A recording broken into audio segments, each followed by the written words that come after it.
All right, if everybody will take a seat, we will get started on our 5th, 6th, or 7th Kentucky Arts and Letters Day. Ben and I can't remember, and Virginia's not here. So anyway, it is a great pleasure for me to welcome you all to Kentucky Arts and Letters Day. It is good to have you back in person. Thanks to Virginia and Ben Aguilar, we were able to continue this event online for the last couple of years, but it is much better to have our friends here with us in Newcastle. And while I'm on the subject of my daughter Virginia, who runs this day and runs the bookstore and the rural reading program, her daughter Lucy has a stomach bug, and so Virginia is not with us today. But this day is her idea. She brought it to life, and I'd like you to join me, her mother, and her grandparents in a round of applause just to thank her for... And I'm going to duly report to her that she's been missed and has been applauded. We knew when we started the center in 2011 that to properly deal with our agricultural problems, we would need to see the problems as wholly as possible and deal with our cultural problems. Farmers need to afford to farm well, and we need to become a culture that will support good farming. And so we started 4 programs that deal with land use, economics, history, literature, and art. They are the Wendell Berry Farming Program of Sterling College, based in the liberal arts and run by Dr. Leah Bayans, who is your timekeeper, and right there. Our home place meet, Protecting Our Good Farmers in the Marketplace, and run by Beth Douglas, who maybe is in here. She's supposed to be in here, but I don't think I'll fire her. The archive at the Berry Center, holding on to the history of agriculture and is the foundation of all our work here. The program is run by Michelle Guthrie, who is, I think, right there. And the Agrarian Culture Center and Bookstore, the birthplace of the rural reading program called the Agrarian Literary League, and This Fine Day, and is run by my daughter Virginia, as mentioned. Our staff includes Lauren Carlson, Director of Advancement, who I think welcomed you when you came in. Ben Aguilar, Director of Operations, who is over there running everything that matters right now. And Dara Smith, who is our Director of Finances and could not be with us today because of health reasons. We have a committed board of directors, some of whom are here today. I know my friend Bonnie Cecil is right here. My friend Lois Matus is in here somewhere. And I'm expecting some others later on, but I won't introduce them to you. Don't worry. We started the center because of the fear that we were losing precious things so fast and not counting the cost. Hard to count the cost when no one, or should I say not many, are paying attention. But going to work on what needs to be done in my home country has brought me an unaccountable joy. I am grateful to the people who came before us, whose vision we continue, my grandfather John Berry Sr. and my uncle John Berry Jr., to name just 2. I am grateful for the people I work with every day, for the board members who care enough about our work to take their time to help us, for the membership of the Berry Center who support our work, and for our friends who come to the center for events like this. I know that we are working way out on the margins, and it is a gift that you all come to celebrate what is beautiful in our state with us, what truly is our commonwealth. Before we begin, let us take a moment to honor the passing of some of our friends. Fred Smock, who graced us several times with his beautiful poetry and presence at Kentucky Arts and Letters Day. I spent an odd year in Louisville once upon a time and worked at Lily's restaurant. I looked forward to Fred coming in for lunch. I felt like a stranger in a strange land, and Fred's kindness made me feel less alone. To the great Bell Hooks, who said, "The function of art is to do more than tell it like it is. It's to imagine what is possible." And hope is essential to any political struggle for radical change when the overall social climate promotes disillusionment and despair. Her words help me in my work here to advocate for small farmers and their communities. My father, I didn't introduce myself. My name is Mary Berry. I'm the executive director of the Berry Center. My father will speak this afternoon about his friend Ed McClanahan. So I'll say a word or two about how much I loved him, that I can't believe he is gone, and that the world doesn't seem as bright with Ed gone from it. My parents' friendship with Ed started in their college years, and so I don't remember not knowing him. He was a constant figure in my life, coming as he did to see us in Henry County and eventually renting a house near my parents, and then buying the house that Virginia and Ben and Lucy Aguilar own now. I don't remember not knowing and loving Ed, but he was a bit of a problem for me when I was very young and wanted desperately to fit in to Henry County. My parents were not helpful already, and it is very hard to fit in when one of my parents' best friends wanders around in plain sight of everyone in green granny glasses, head-to-toe tie-dyed clothes, and if the weather was cool, might or might not be wearing his Captain Kentucky red cape and hat. And so I was torn. While I thought he was beautiful, I also thought he could try to be a little more subdued. When my parents moved my brother and me to California for a year in, for Lord's sake, 1968, we lived near Ed and his family and right around the corner from Gurney Norman. I was 10 and thought everything about this plan was ill-conceived. And I don't think I've mentioned that I was a devout 10-year-old Baptist. I will say it was an interesting year, and Ed figures predominantly, as he figures in my whole life. Ed took me to my first be-in, where we heard Country Joe and the Fish. Is anybody here old enough to have heard of Country Joe and the Fish? I should say this was my first and only be-in. Why was Ed willing to have a grumpy 10-year-old Baptist as his date to a be-in? I don't remember ever thinking that Ed didn't want to visit with me as much as he did my parents. He was unfailingly fun. He was kind. He was hilarious. He did call my high school boyfriend Mary's Ken doll, but that's another story.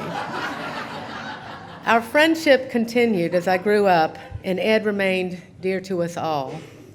I have read his books over and over and laughed just as hard or am just as moved as I was the first time I read them. His story about Jean Genet, Ken Kesey, and the Black Panthers in Famous People I Have Known remains the funniest story I have ever read.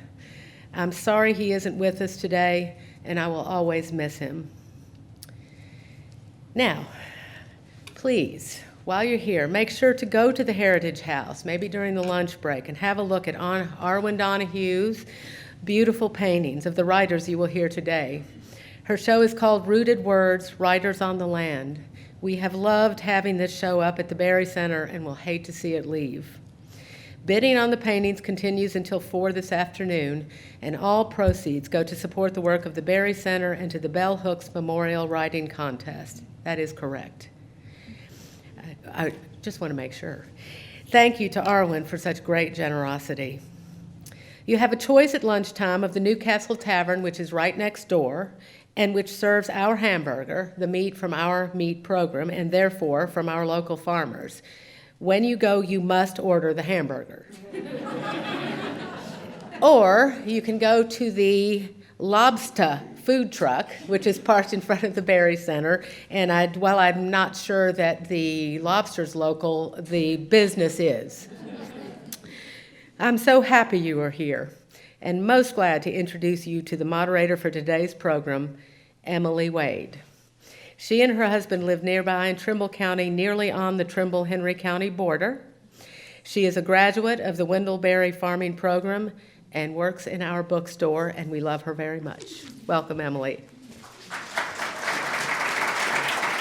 I did not mention yes. Well, thank you, Mary, for that very sweet introduction. It's so good to see all of you here today in person. I had the honor and the privilege of moderating this event in 2019 when I was still a student with the Wendell Berry Farming Program.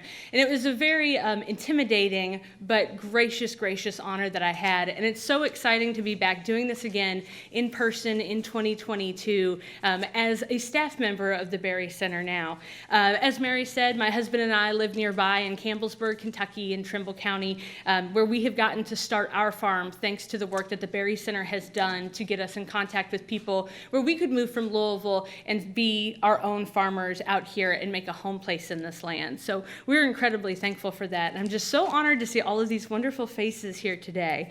I also want to let you all know that throughout the day, as Mary said, we have a couple of options for lunch. We're going to have all of our authors and artists speaking today, and you'll have the privilege of getting to go over to the Heritage House, which is across the street and down the road next to the bookstore, to have books signed. If you didn't bring a book with you today, that is okay. You can visit the bookstore and get a copy, or we're selling copies at the Heritage House as well.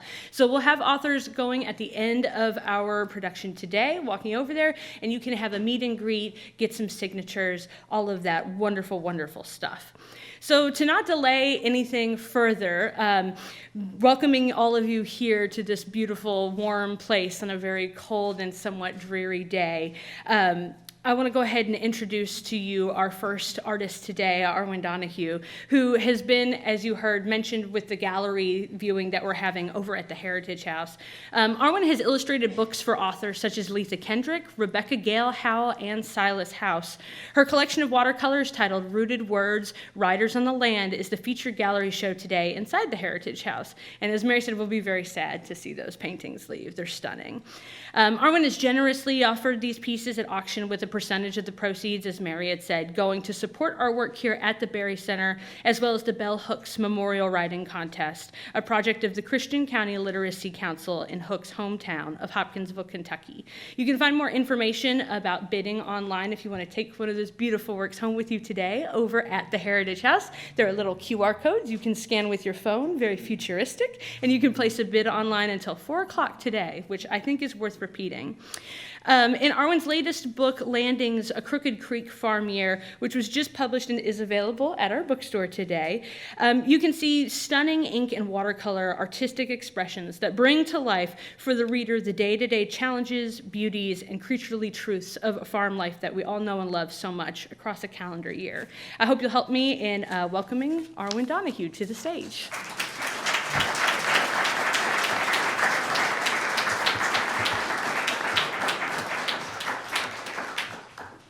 Thank you so much. It's such an honor to be here.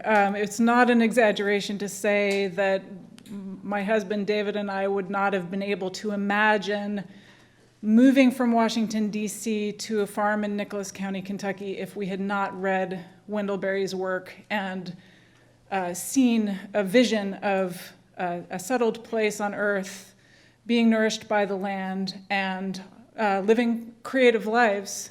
So we made that leap more than 20 years ago, 25 years ago actually, and our experience after arriving, encountering the works of other great Kentucky writers who are in this room, is what helped us stay and really find a home here and learn the meaning of home in a way that I had never known it before, not having grown up in a farming family or in a farming community. So this day represents a great coming together of many years of work and conversations and delights for me, and I just can't express what an honor it is to be here with you all in this moment. I started to do the drawings in this book, Landings, A Crooked Creek Farm Year, because I wanted to learn how to get better at working with watercolors so I could do the portraits that are there at the Heritage House right now. I had this idea that I was going to, I had been interviewing Kentucky writers about their relationships with land and place after reading these amazing writers that we have in this state and finding that whether they were writing explicitly about farming and land or not, with almost without exception, there was a farm somewhere in there. There was a story of a farm. There was a connection with a farm. There was a really deep sense of place. And I wondered, what are the personal stories behind that? And so I started doing oral histories with many of you who are out here today. And then after I had done the oral histories, I felt compelled to create these portraits and still lifes and other works that you'll see at the Heritage House.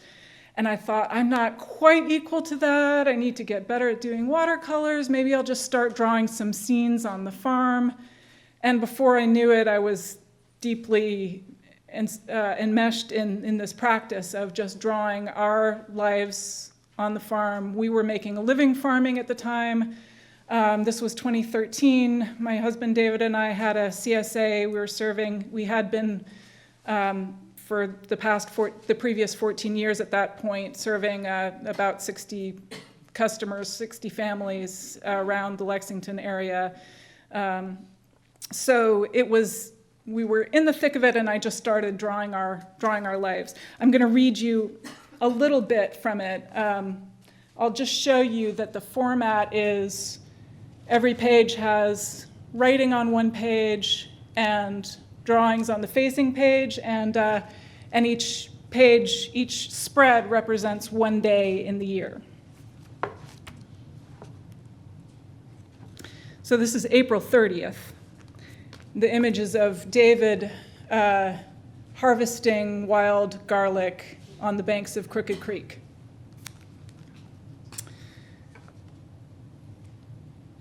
Tuesday, April 30th. We are gathering wild garlic, Allium canadense, on the banks of Crooked Creek when we hear the flute-like song of the Baltimore oriole for the first time this spring.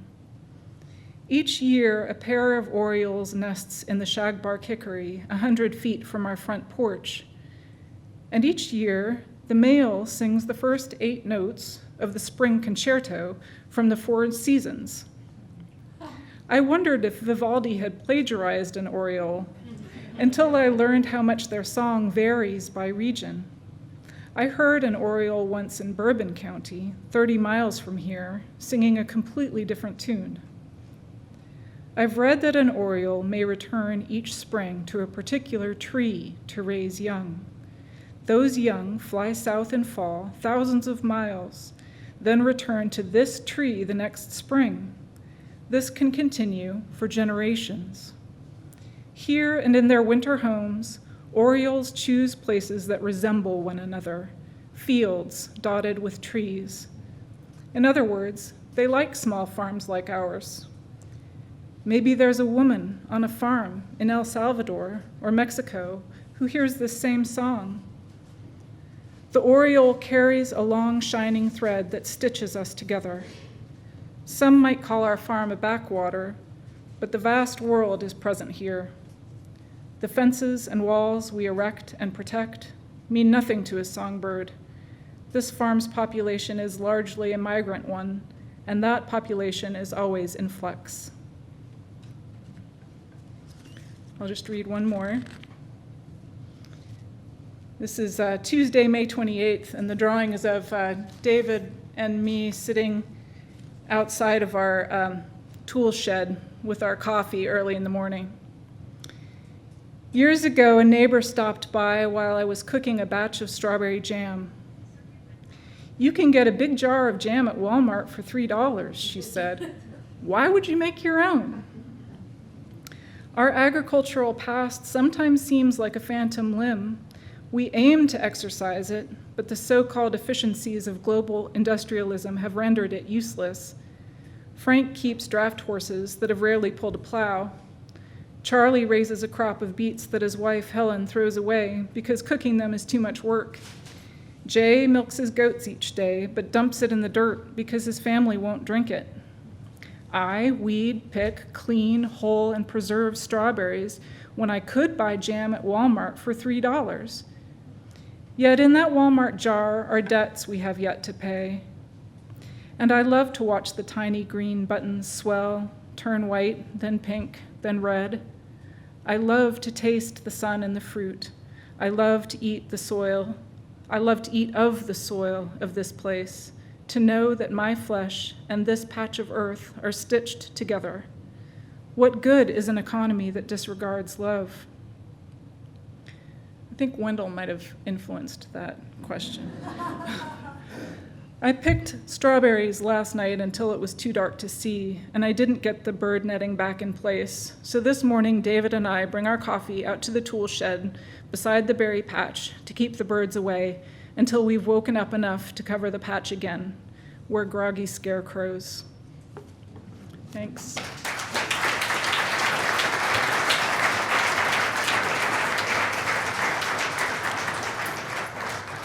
Thank you so much, Arwen. I hope that when you go look at her paintings today at the Heritage House that you'll keep her readings in mind. And the thing that brings me so much joy and enlightenment from these days that I've been spending looking at her paintings every day is the life that she brings to the experience. Through the words, through the images, distilling moments down into one thing to look at and take in a slow and appreciative way that we don't get to do much in life today. So when you go look at her paintings, I hope you'll keep her words in mind and really absorb that sensation of being in the moment as you see them. Our next author that we're going to introduce is Jonathan Greene. Jonathan Greene prides himself as many things: poet, freelance book designer, and publisher of Gnomon Press, a small, locally based publishing house which specializes in both literature and photography. With decades of experience in the world of book printing, Jonathan specializes not only in the publishing of books, but in their design as well. Having worked on several publishing and designing projects, such as the University Press of Kentucky, but also as a freelance designer for many others, having won several awards for his book designs from the American Association of University Presses, Chicago Book Clinic, Midwest Book Show, as well as the Southern Books Competition. Currently, Jonathan lives with his wife, Dobre Adams, here in Kentucky, where his family has held roots since the 1840s. He's currently getting ready to publish his 40th book in April of 2023. We'd like to welcome Jonathan Greene.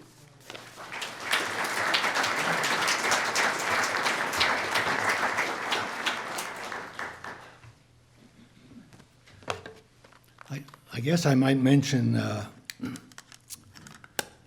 my connection with Ed McClanahan goes back to 1961. We were at the first New York Writers' Conference at Wagner College in Staten Island, and the teachers were Robert Lowell for poetry, Saul Bellow for prose fiction, and Edward Albee for drama. And Ed was very noticeable because he was wearing pink tie-dyed pants. And no one else was dressed like that at all. And there were students who had hardly published anything who then went on to be somewhat famous, like Darnell Bartholomew.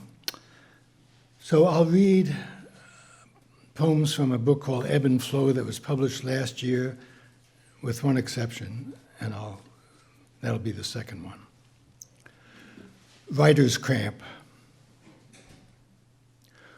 Always yell at the poet, "Get out of the way."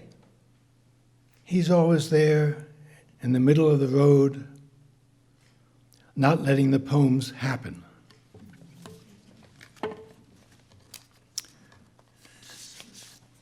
And then this is the one poem that I project will be in my 40th book next year.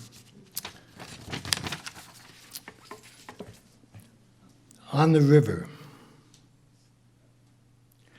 We were in tandem, though we in the canoe did not mean to be chasing the heron downriver. He landed on the highest branch of each tree at water's edge. When we got below its perch, he would take off as if to avoid our proximity, or as if this were a competition with no winners, no prize, just a cosmic dance in a pastoral setting, a conspiracy choreographed by the river, and this postcard video of a poem I'm sending you.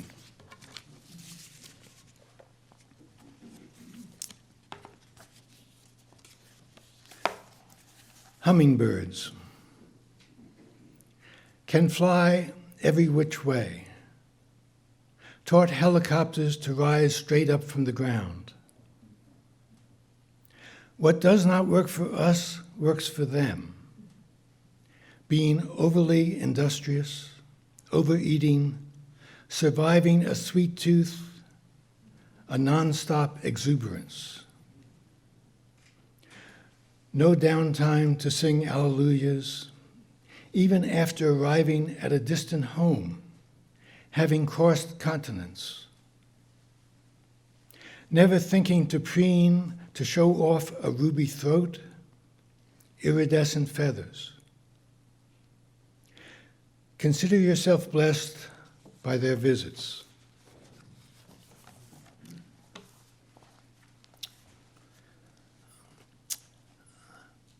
So this has a small quote that might be familiar, which I just quote, "Fools rush in," and it's actually from Alexander Pope, "Fools rush in where angels fear to tread."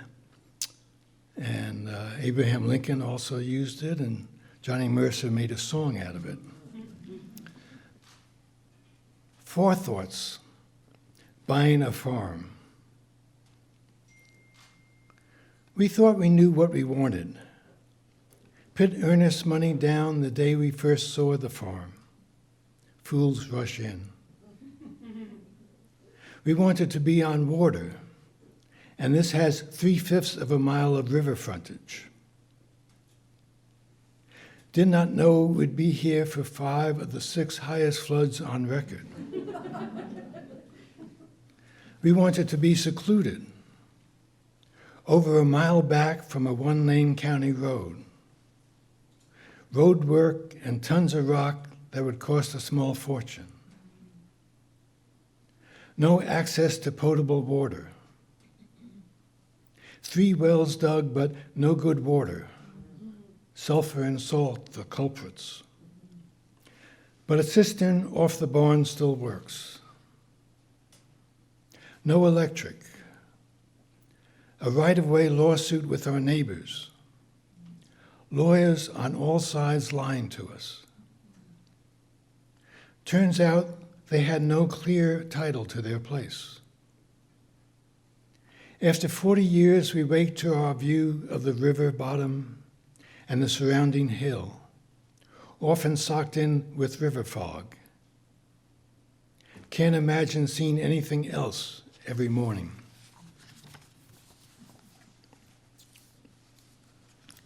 And then this will be the next to last, the penultimate poem, which is my version of a poem by Cesar Vallejo, which he wrote in November of 1937.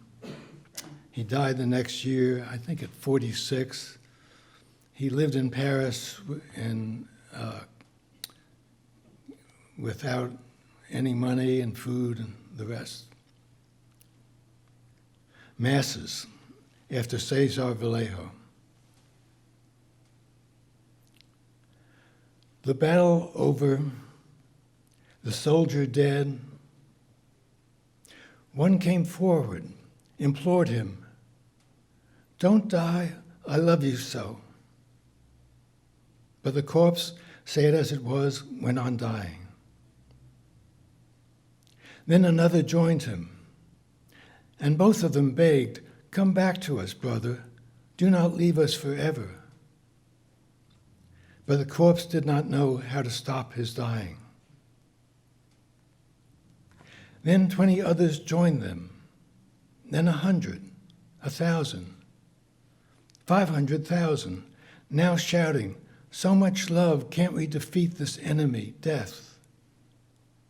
But the corpse, as before, kept on dying.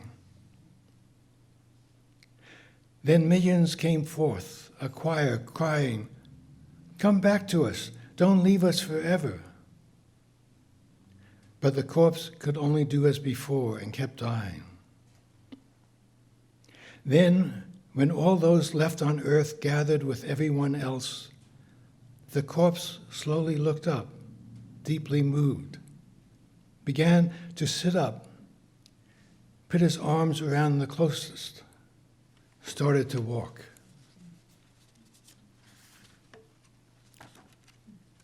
It's an amazing poem. This is a little short poem I'll end on. And it actually, I think there was a conference in Louisville where I got the idea for this poem. It's called Buddhist Scholars on Silence. Silence so precious, they can't stop talking about it.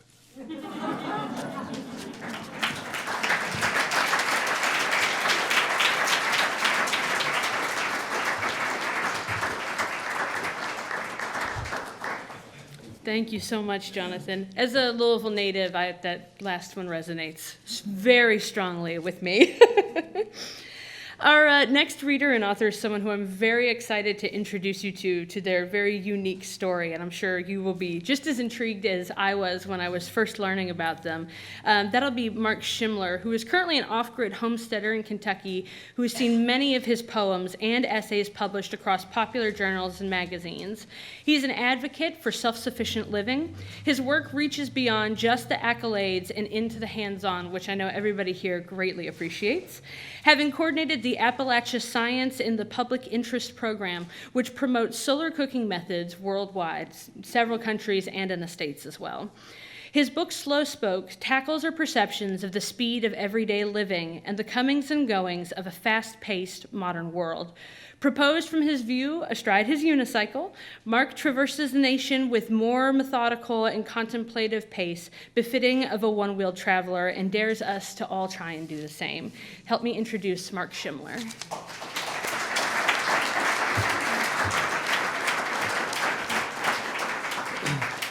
Thank you. I'm going to read a section from Slow Spoke.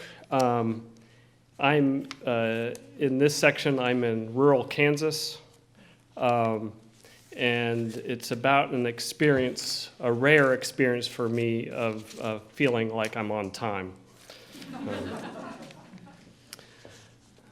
I arrived in Kismet, the largest community I'd seen since Ashland, Kansas, and stepped down from my unicycle. In front of me was a grocery. But first, I bent over to read a newspaper's headlines. Anyone viewing would have thought it curious how intently I stared at that newspaper, and perhaps would have noticed my tangled hair and the red dust that coated my clothing and skin. A sign mentioned that the grocery was scheduled to permanently close in 2 days. I was going plenty fast through Kansas, I thought, to have made it here on time. I walked inside, and a woman looked up from a paperback romance, surprised. The shelves, I noticed, were almost bare, and there were no customers. "Can I help you?" she asked. The Englewood drunks had asked me the same thing. How many days ago had that been? My words to them were the last I'd spoken to anyone. Now, maybe I should speak to her in an exotic and imaginary language and transport the two of us into a purely fictional realm. Instead, I heard myself saying, "A jar of peanut butter?" "Sorry, we're out," she said. I'd been too sanguine about my pace through Kansas, I thought. Had I been on a bicycle, I surely would have secured peanut butter from this establishment. I'm going to switch genres and read a short story, flash fiction, I suppose some people call it. The wild plums are blooming. The wild plums are blooming. They have bloomed every April since the man moved into the woods. The wild plums are blooming, a whole universe of them. And God, every beginning of April, they block out the horrors of the world. The bees are there too. And he can't hear the horrors of the world when the bees swarm the wild plums at the beginning of April. The wild plums are blooming the year after epic fires across the globe. The man takes his chair outside to sit under a universe of wild plum blossoms and the humming of the bees until nothing remains but the blossoms and the bees. The wild plums bloom the next year too, and the man is sitting in his chair under the blossoms and the humming of the bees, and now a sleek black pistol rests on his lap. The stain of a cardinal inside the white blossoms shocks the man, and the humming of the bees under the blossoming trees is a balm to his brain. The wild plums are blooming, but it's March. The world is off, yet the man is there under the blossoms, waiting for the bees, desperate for the humming of the bees. Come, insects, come. Everything has bloomed too early. The world is off. It fails us. The man puts his hand on the sleek black pistol, and a zebra swallowtail lands on the barrel, so close to the man's hand. It raises its black and white wings and lowers them, raises them and lowers them, so slowly, like it's the first time it has tried its wings, like it has emerged from its chrysalis, and maybe anything then can be a stamen with nectar, even the barrel of a sleek black pistol, as the man sits under the blooming plums until all that remains is the blooming of the plums. And I'm going to close with two short poems. To anyone from the future reading this, know that in the outer bluegrass of Kentucky in the year 2019, it was still possible to grow a butternut squash.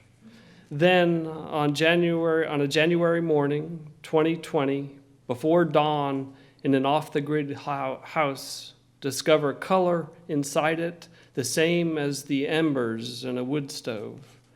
Then, later the same morning, still possible to walk through a woods to a persimmon tree bearing fruit, small balls the color of the sky above the sunrise, above where the colors are warm, wrinkled, possible to shake this tree, have the fruit drop, eat some of the sweet pulp, spit out slippery black seeds. Still possible for this to happen.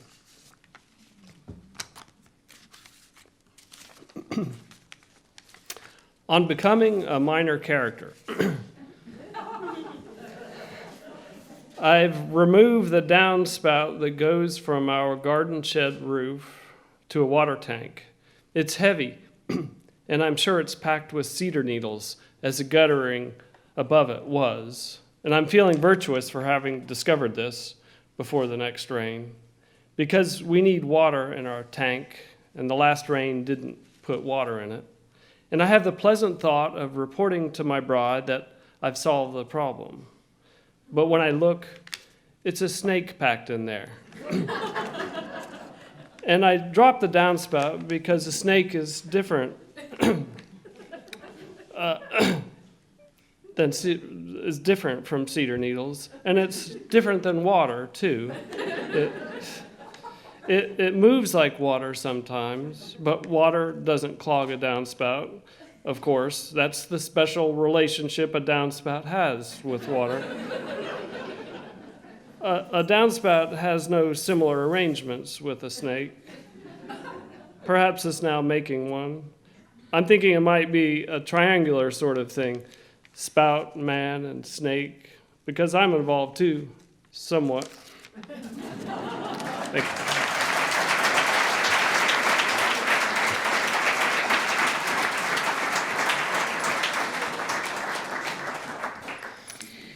Having moved to our own farm, I can say that the only thing that we can expect day to day is to not expect anything at all. Everything's always changing, be it snakes or whatever else we happen to find in our homes. Ladybugs is the one that comes to mind at my own home.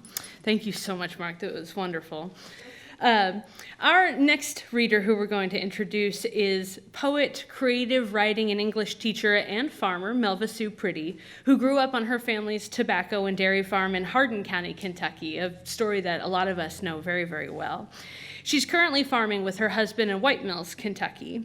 Her newest book is titled The Tillable Land, a beautiful and gut-wrenching collection of poems that follows the coming of age and aging still challenges of a girl, an adolescent, a woman, growing within, and in spite of a 70-acre plot of land once resigned as being untillable. Priddy tackles the challenges of beauty and bereavement that are intertwined in coexisting as a tumultuous person living and growing in a tumultuous place. Please help me introduce Melva Sue Priddy.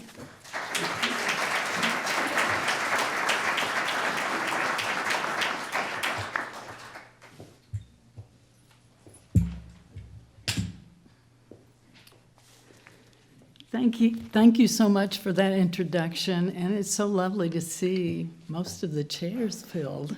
It's great. My husband and I have a 45-acre farm in White Mills, but it's mostly rocks and trees. But we do have a couple of fields. Let me see. So this is my book. The painting is French, Dobree from 1883, I believe, and it's in the permanent collection at UK Art Museum. We were very fortunate to be able to use it for the title, or for the copy page. Lord bless this food and the hands that prepared it. It's true, the house was close to 200 years old. The main rooms, 2 upstairs, 2 downstairs, hewn log. 2 porches and a bedroom added on. Story is, after they married, when they'd first found the farm, the rooms were full of seeds, fescue and rye, clear to the ceilings, seeds they wouldn't have to buy. The surrounding fields lay wasted, unfarmed, eroded. Story is, unable to get a loan or a cosigner anywhere, even his father wouldn't go a note. They'd mortgaged against yearly crops, tobacco check as payment. Understand, they had other choices.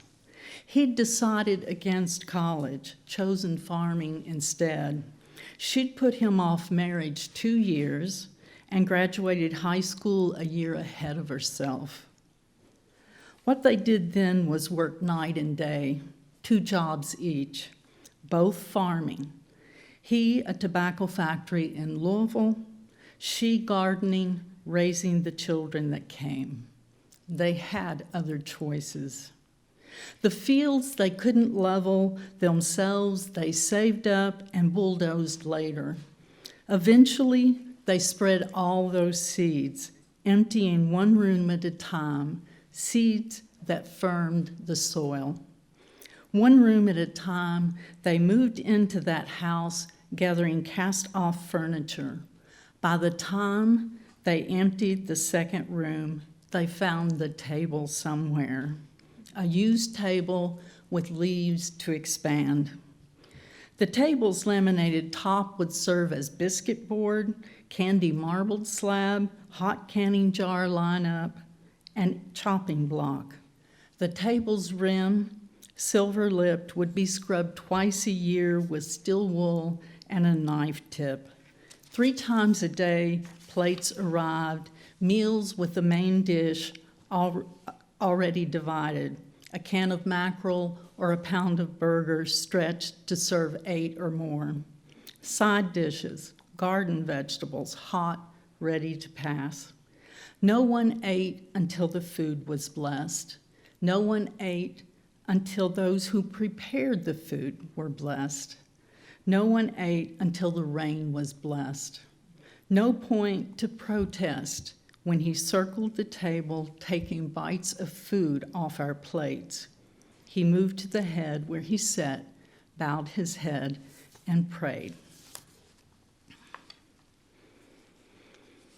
This is indoor toilet built into the corner of the kitchen. I asked my mom,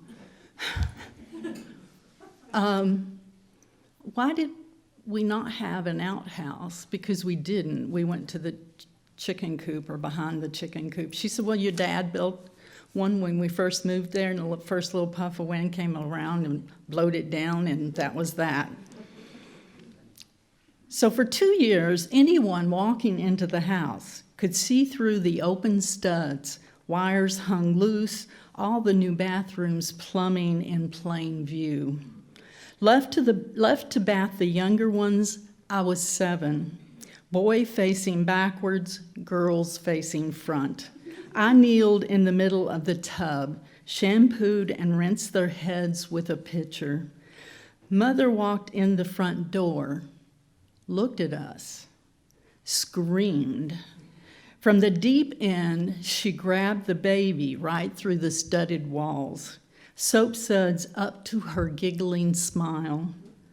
I had no idea a baby could drown. None of us actually died in childhood. That was a miracle in itself. My son is here. Where are you, dear? There you are. And he's never heard me read from this before, so I'm reading this especially for him. The summer I file for divorce. Sun warm, slight breeze, a heavy load of wash to hang on the clothesline in the back. Garden and pear trees at the edge of the yard, and hills that run the ridges on every side. My son, 3, plays with a stick in the weeds, then shouts, "It's God, Mommy! I see God's face!" Amused, I lower the garment in my arms. "There," he points, "see God right there." I look and see only a hill, the barn on the hill, and the sky's clouds. It could be a child's drawing. It's all so simple. But he's eager, his open face, a round smile. I drop a wet shirt into the basket and walk to his side. "Where?" I ask.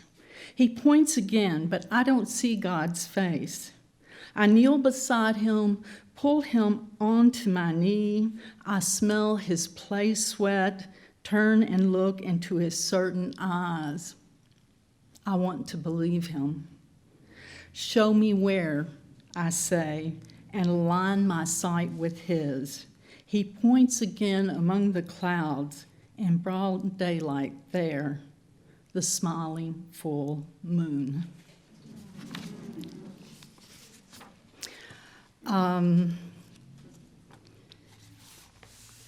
This one, no, I'll read this one first. There are maybe 12 odes in this book and 10 villanelles. The odes cover things like ode to cow manure, ode to the dish sink, ode to washing udders, because we ran a dairy tobacco farm. This is called Ode for the Nolan River Farm. It's the farm where my mother grew up from the age of 7. I carry your long, winding water and wooded hills on my back. I carry the spring floods that lap, erode, and feed the bottoms, and the green scattered growth and aging rocks. I carry demanding goldenrods, blue asters, morning glories, and hay felled and raked, unable to resist dropping loose grains. I carry the pink and white tobacco suckers that beg to seed under a twist of the wrist. I carry the invasion of Johnson grass and the showy thistle. I carry fescue and clover that wave across open fields and the impatient bristle of corn husks.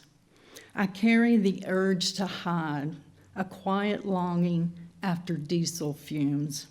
The ghost tractor judders my hands and feet yet. I am beguiled still by the wood which drank over and over the old roadbed, every hay rake's pass, the ridged horizon swallowing the day. After each season fades, what hope remains but another season, a chance returned to try all this living again? And why, all these decades later, do I shoulder you, childhood, my boundless water of spring, my darling, your soil and water, my return? And I'll close with this one. We do the hard work, then we teach our children, or Hopscotch House Residency, Kentucky Foundation for Women. Last night, I walked through the pasture toward the road. Something connected me to the dead deer flung into the creek, her legs running into the dark woods water, and her last breath, death. All around, pulsing raspberries glowed red at the road's edge. Berries begged slow, begged pick, chew, savor, flesh, and seed. Berries begged the day's rose sunset. I thought about all the women who've walked here before. Halfway through the week, my daughter had called. During her second ultrasound, she'd learned she's having a miscarriage. Her third. No DNC. She's begging nature to take care. She wanted me to drive out, but not just yet. Today, I pack and start the drive. My mind turns over how much I've loved sleeping when my body said sleep, eating when my body said eat, writing when my body said write, not asking permission to breathe. I've never had a week to myself, never. Today, I will drive across three states to reach my daughter. She'll labor for almost 2 days. I'll be with her 2 sons, her husband, her labor. She'll say and keep saying, I trust you, body, to do this. I trust you, body. Thank you.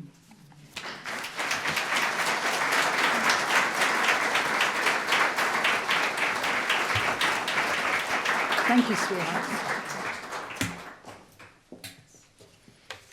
Thank you so much, Melva, for those beautiful, beautiful readings.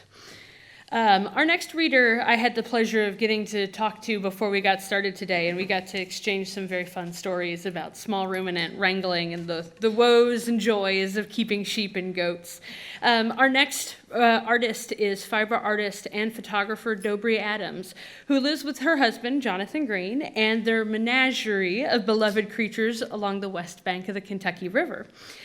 Historically, Dobree has spun, dyed, and weaved her masterful fiber pieces from her own rare breeds of Lincoln long wool sheep. You should look those sheep up. They're very cool. Both her fiber art pieces and photography are inspired and influenced by the beauty of the natural world and are often expressive of a deep creative relationship with one another. Her weavings have been featured across the world, from New York to Japan, France to Puerto Rico. Dobre is currently working on a book of her own, one which endeavors to approach the often seen unapproachable depths of death and dying. Please help me welcome Dobre Adams.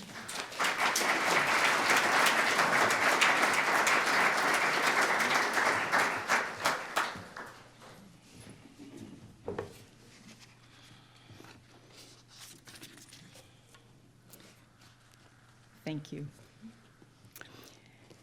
No death and dying today. This is Bill Best's book, Kentucky Heirloom Seeds, which is really about saving seeds. And the paperback edition just came out in February. I helped Bill with this book, and I will not tell you stories about that.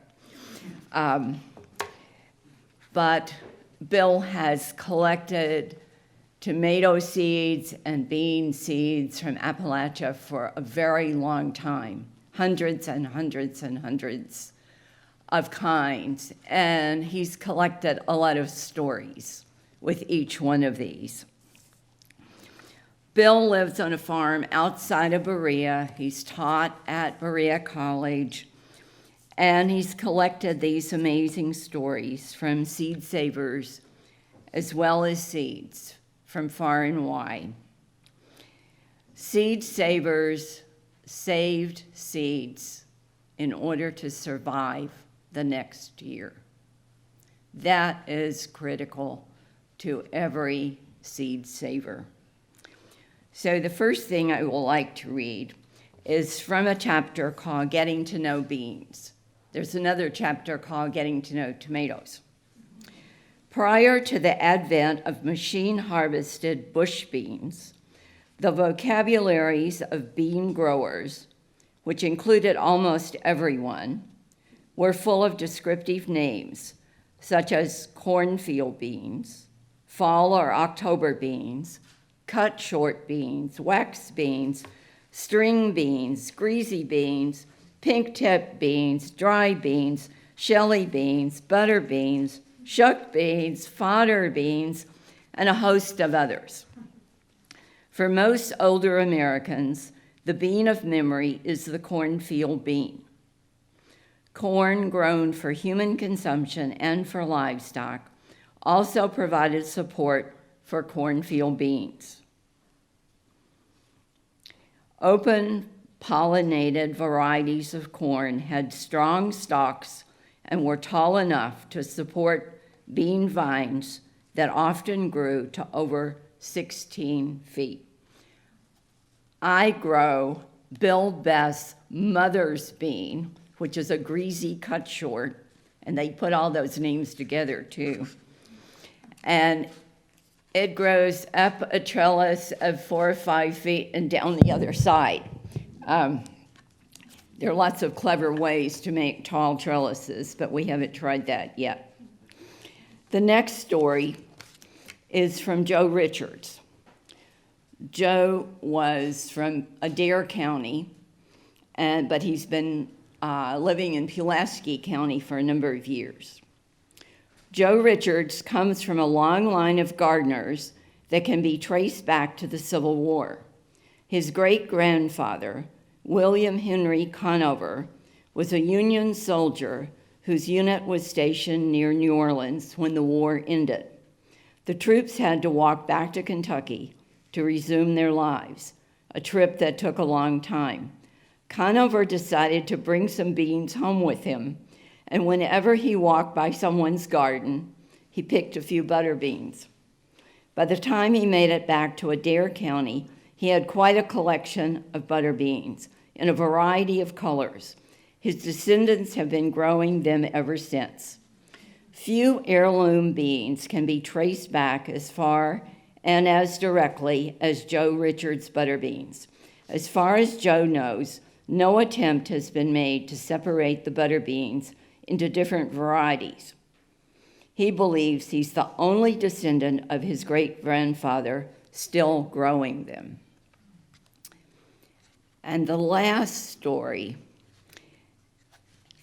is from a much younger person, Julie Narvell Marishkin, who is the Clark County librarian who has been making seeds available through county libraries all over the state. She's quite remarkable. So Julie's mother was born in Harlan County, but her people were from Whitley County, Pridemores and Davises, and they were all farm people. Her grandparents grew sweet corn for shade and food around their coal camp house in Harlan. So Julie says, being born late and last, I saw my grandparents only a handful of times, but my mother made sure I knew who they were, and she did it largely through vegetable gardens. I saw her favorite brother, Floyd Wilson, less than 5 times that I remember. but I never see someone slice a tomato without hearing my mother tell me that Floyd would always ask their mother for just a flower in, Mom, please. I'd never ever see a stand of corn without remembering the story about my mother's sister Helen wearing my mother's new Sunday dress and my grandmother's best gloves as she stood blissfully hoeing the garden. And I'm sure to plant my pole beans by the correct moon sign, since my mother loves to tell the story about the time she decided to plant her beans when she darn well pleased. And her mother said, "Now, May, I don't think that'll work out well, but you just go ahead and we'll see." Sure enough, my grandmother's beans bore their usual heavy burdens of snips, and my mother's beans flowered to beat the band and then promptly dropped every blossom without making a single bean. For me, my family history was all scribbled down in phantom garden rows stretching back well into the 19th century. And the fruits and vegetables my mother grew or purchased all elicited stories that were fed to us at every meal. When I was 10, I was the last child at home, and my mother and father moved from Paris, Kentucky to Middlesboro, down in the elbow crook of southeastern Kentucky. It was a different world for me, but it was very close to home for both my parents. And it wasn't long before my mother was sizing up the local farmers markets. And it wasn't long before she ran into Grover Hughes, because Mr. Hughes was halfway between our house on Cumberland Avenue and town. Grover, you see, was possessed by beans. Although he was a longtime Middlesboro resident, he had become a world traveler by the 1970s, and he searched out beans wherever he went. And he grew enough beans to sell them for next to nothing in front of his house on Cumberland Avenue for about 8 weeks out of the year. I tell about Grover's beans now, and people think I'm telling big garden lies. Gardeners, as a group, are far more prone than fishermen to not let the truth get in the way of a good story. Lord, that tomato was this big. That's my photograph of Bill's tomato on the cover. I swear to you, 3 quarts off of the biggest one. It was as big as little June Marie's head. And every plant loaded so you couldn't see any leaves. Wasn't it, Junior? However, it's quite true that in Middlesboro, Kentucky, in the late 1970s, my mother was buying a different kind of exotic heirloom bean every few days. She would go down to Grover's, where they would start trading vegetable lies, and she would come home exhilarated, bearing a bag of mysterious beans. Some of them were nearly silver, the color of a Luna moth's wings. They were so light a green. Some of them were dark, with dark maroon and blue-purple stripes. Some were yellow and curled as tight as a pig's tail. Others were blue-green and 8 inches long, and some were the length of my little finger, with seeds as small and white as grains of rice. Each of them had its own beautiful and distinct beany aroma and flavor.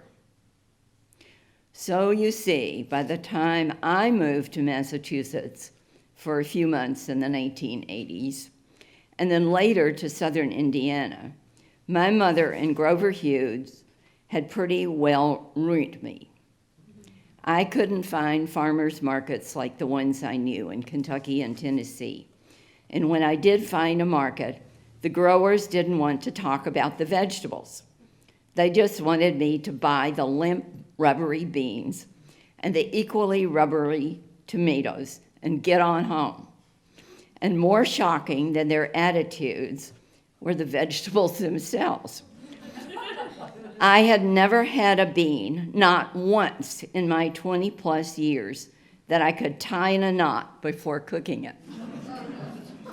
I figured out that if I wanted anything that tasted like the food I knew, the food I had been raised on, I was going to have to grow it myself. Thank you.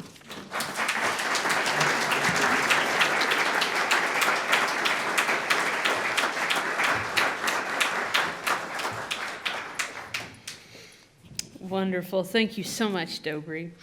Our last reader before our intermission, I should say, is somebody whose name you've probably heard before, but if you're like me, you recognize his voice just very deeply in your soul. Noah Adams is a well-recognized long-term co-host of NPR's All Things Considered, as well as a currently contributing correspondent for the radio station's national desk.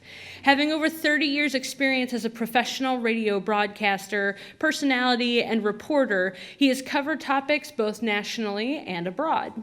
Noah originates from our own Ashland, Kentucky, and has been known in his reporting to cover topics that are integral to rural America, such as low-wage workers and various topics in farming and agriculture, bringing a national voice to the issues rooted deeply in our own home places. Please help me welcome Noah Adams.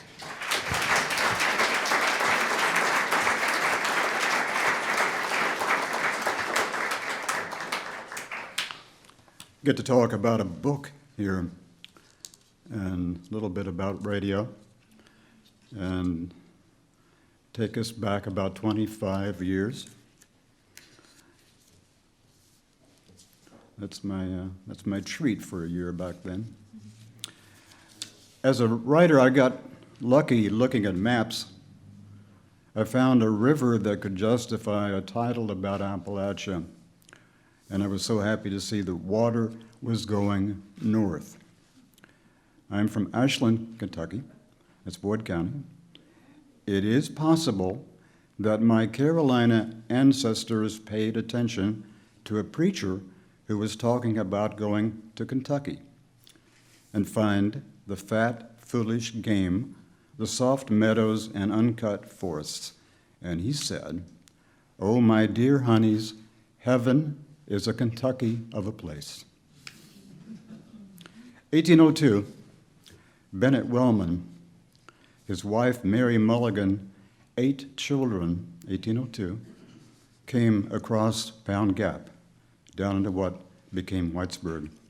I could see the flooding on Troublesome Creek this year every night on television.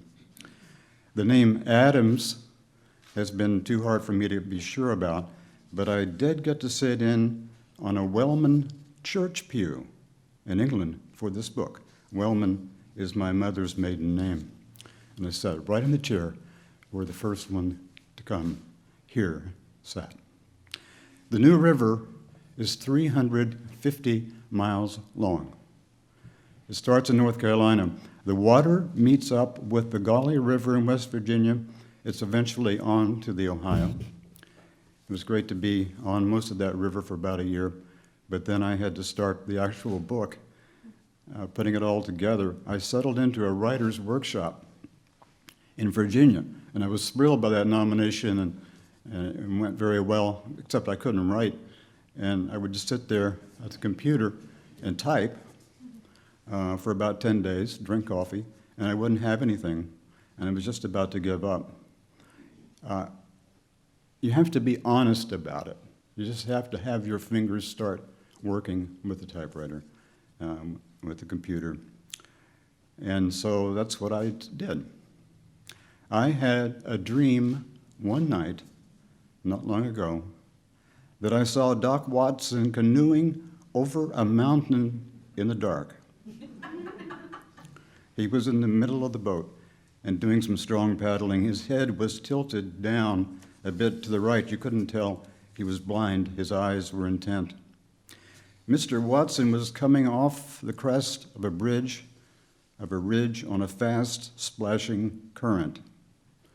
I still haven't questioned how the canoe got over the mountain or how the river contrived to be running uphill. The joy of the dream was that he was out for a ride, sensing the full moon, leaning into each stroke with the water cold on his arms. That's the way dreams go for me. There's just something strange about them, and I put it on the computer screen, and here I am with it. This was the opening chapter of the book I wrote called Far Appalachia. He would be listening to the river's gurgle and plonk and the bell-toned night call of the Carolina wren. And there'd come the faint cry of a baby from back up in the trees, most likely the wind, but some might say a cougar. The sounds would gather into guitar chords, and later Doc would play someplace in town. He'd play a song like Deep River Blues and shake his head. There'd be a man there standing against the back wall, and he would say, it's like he just finds the music in the air. I recognize the terrain of this dream. Snake Mountain reaches above 5,000 feet in a corner of North Carolina, and it would stand clear. Doc Watson lives in Deep Gap, not far away. He grew up not being able to see, but he heard the very center of music in the bird songs and the wind. Once he rigged up a wire inside the barn so it would sound a C, and he could put together a song. When all the family would gather after church, they'd play the remembered tunes. An uncle would get his fiddle from the truck. One of the girls would lay out a dulcimer. It was 2 close centuries ago that a Watson forebear left the Scottish Highlands. Doc's grandmother, summer afternoons on the front porch, liked to sing hymns as she snapped the green beans for supper. Oh, they tell me of a home far away. They tell me of an unclouded day. The North Carolina map in the glove box of my Jeep is a depiction of roads. Once the map would feature the railroad lines. Earlier still, in Daniel Boone's time, the maps would show the waterways, the creeks and the rivers curving through the hills. The New River has a divided origin. You know, you can drive on some interstates and see the sign that says New River below, but you can't see the river itself, so you have to get right down into it.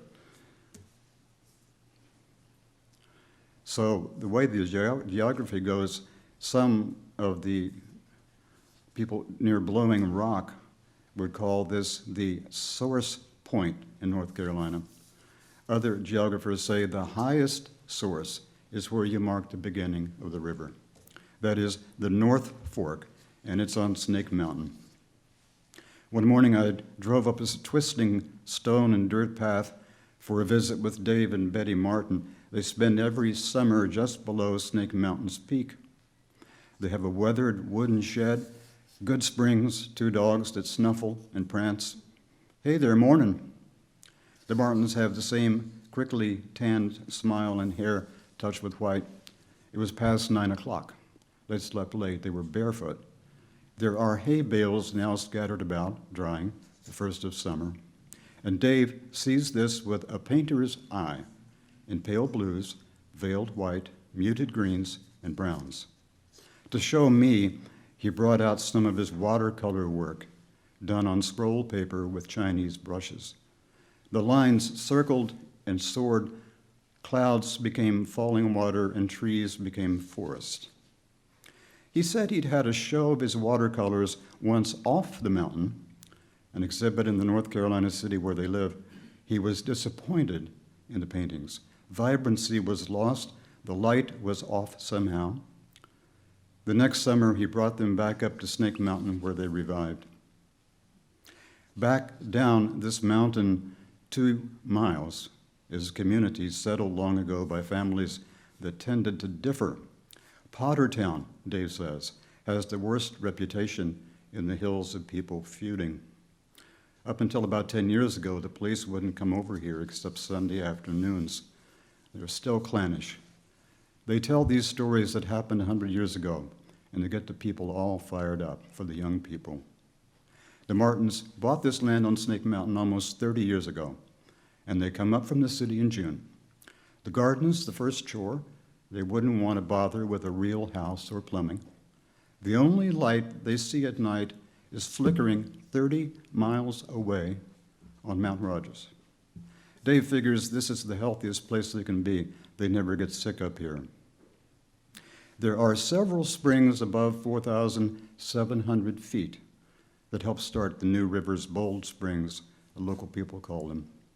We walked across a field to the household spring.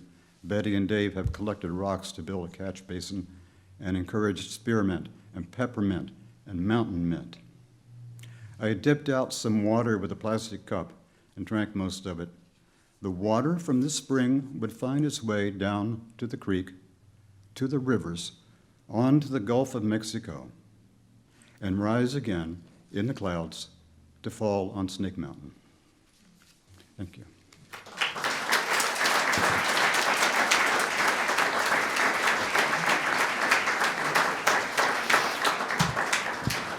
Well, one beautiful thing to say about the weather is that as cold as it is outside, it makes it extra special to have a nice warm meal to sit down afterward. So we're going to go ahead, like I said, and get started. I'm going to introduce our first reader today for the second half of our 2022 Arts and Letters Day, somebody who I'm very, very excited to introduce you all to, and I'm sure many of you have heard of before and met, which is Gray Zeitz.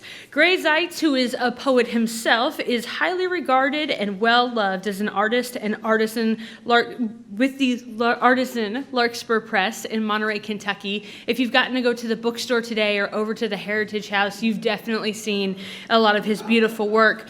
He practices the nearly lost art of hand letter pressing and binding books, which is letter by letter pressing each page out of each book. It's an amazing process. This methodical and time-intensive craft embraces the complex skill of bringing together the artistry in classical sheet-by-sheet bookmaking and the script of thoughtful literature to create affordable books that are as pleasurable to hold and look at as they are to read. Larkspur has printed thousands of books and broadsides since its inception, from notable Kentucky authors such as Wendell Berry, Ed McClanahan, Marianne Taylor Hall, Silas House, and many others. Please help me give a warm welcome to Gray Zeitz.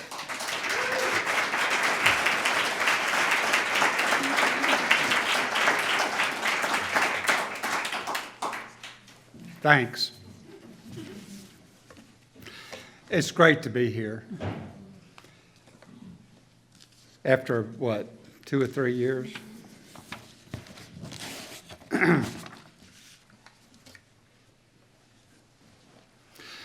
The TV shoot for John Prine and Tony Uri. It was here when someone says, "You ought to write that down." It wasn't said at the time. That was in the mid-'70s when we were young and frisky as puppies.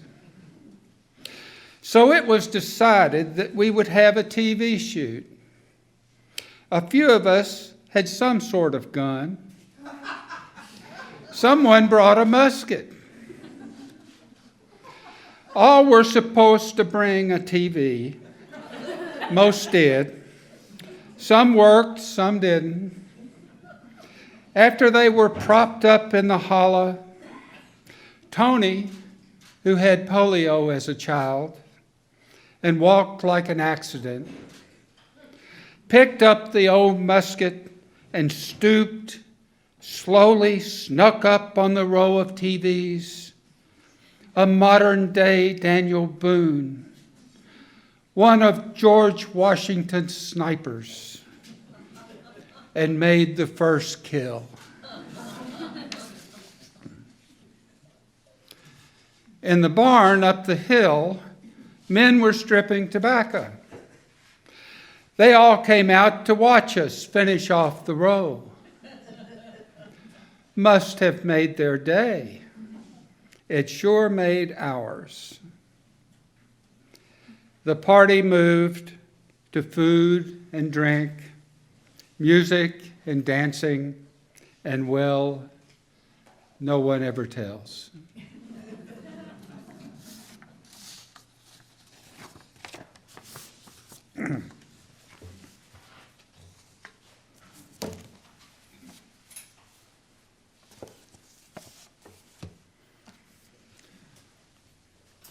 Ed McClanahan gives a reading. After the late 70s flood along the Kentucky River, times were hard.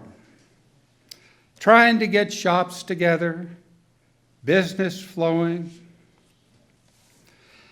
I started stripping tobacco for my neighbor Richard Greene, just across Sawdridge Creek, following the path across the field my kids take when visiting the Greene's kids.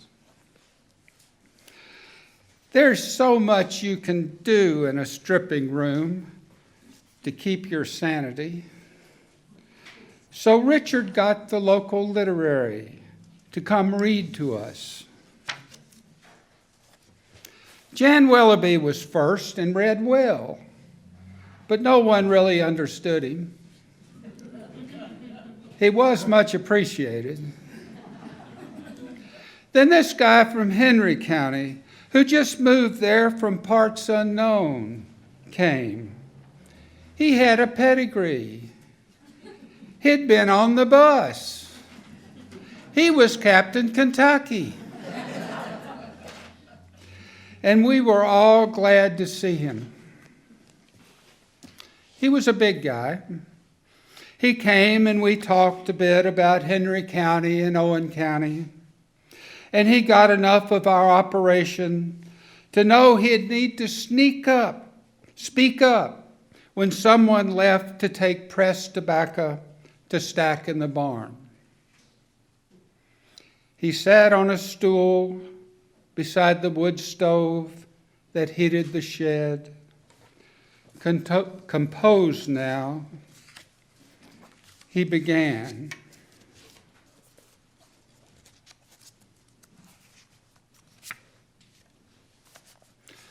So here's Claude Craycraft standing in the doorway of Craycraft's Billiards on the courthouse square in Needmore on a hot late summer afternoon in 1947. His triangle rack draped around his turkey neck like a wooden crowl. Claude is leaning against the door frame, eating cherries from a brown paper sack, idly spitting the pits across the sidewalk at the windshield of his half-brother Clarence's Bronx 34 Plymouth coupe. When who does he spy coming up the street but Clarence himself? Finch, as he is called, a loosely organized little bundle of ticks and trimmers and twitches, inching along like a 10-cent wind-up toy, attempting the yellow-bellied, knock-kneed, bald-headed, tongue-tied little shit-ass. Claude thinks inwardly. To look over his shoulder with his right eye to make sure nothing sneaks up on him, while keeping his left eye fixed on the sidewalk at his feet in case the earth suddenly decides to open up and gulp him down. And on it went. A part of an unfinished story of a school bus tragedy that ended before you knew if it was a tragedy or not. Kept us well entertained, enough for us to keep several days of conversation as we stripped spodge, lug, and tips. Bless him. I bless him to this day.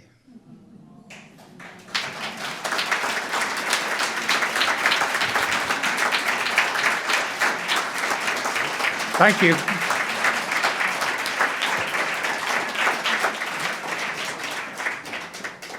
Thank you so much, Gray, for bringing those words to such life and vividness in this place. Our next reader is highly decorated and well awarded as a short story author and teacher, Miss Bobbie Ann Mason, who grew up on her family's dairy farm here in Western Kentucky, where she practiced her skill for fictional writing from an early age. Through college and adulthood, Bobbie Ann would continue to develop her skill in writing, first publishing one of her short stories in The New Yorker in 1980.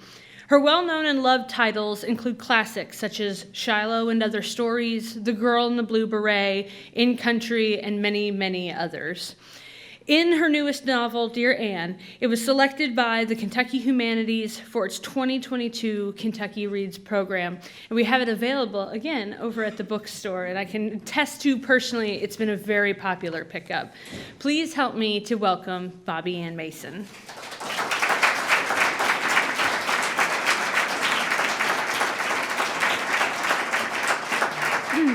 Oh, thank you. Thank you so much. I want to read a few pages from the novel Feather Crowns, which came out in 1993.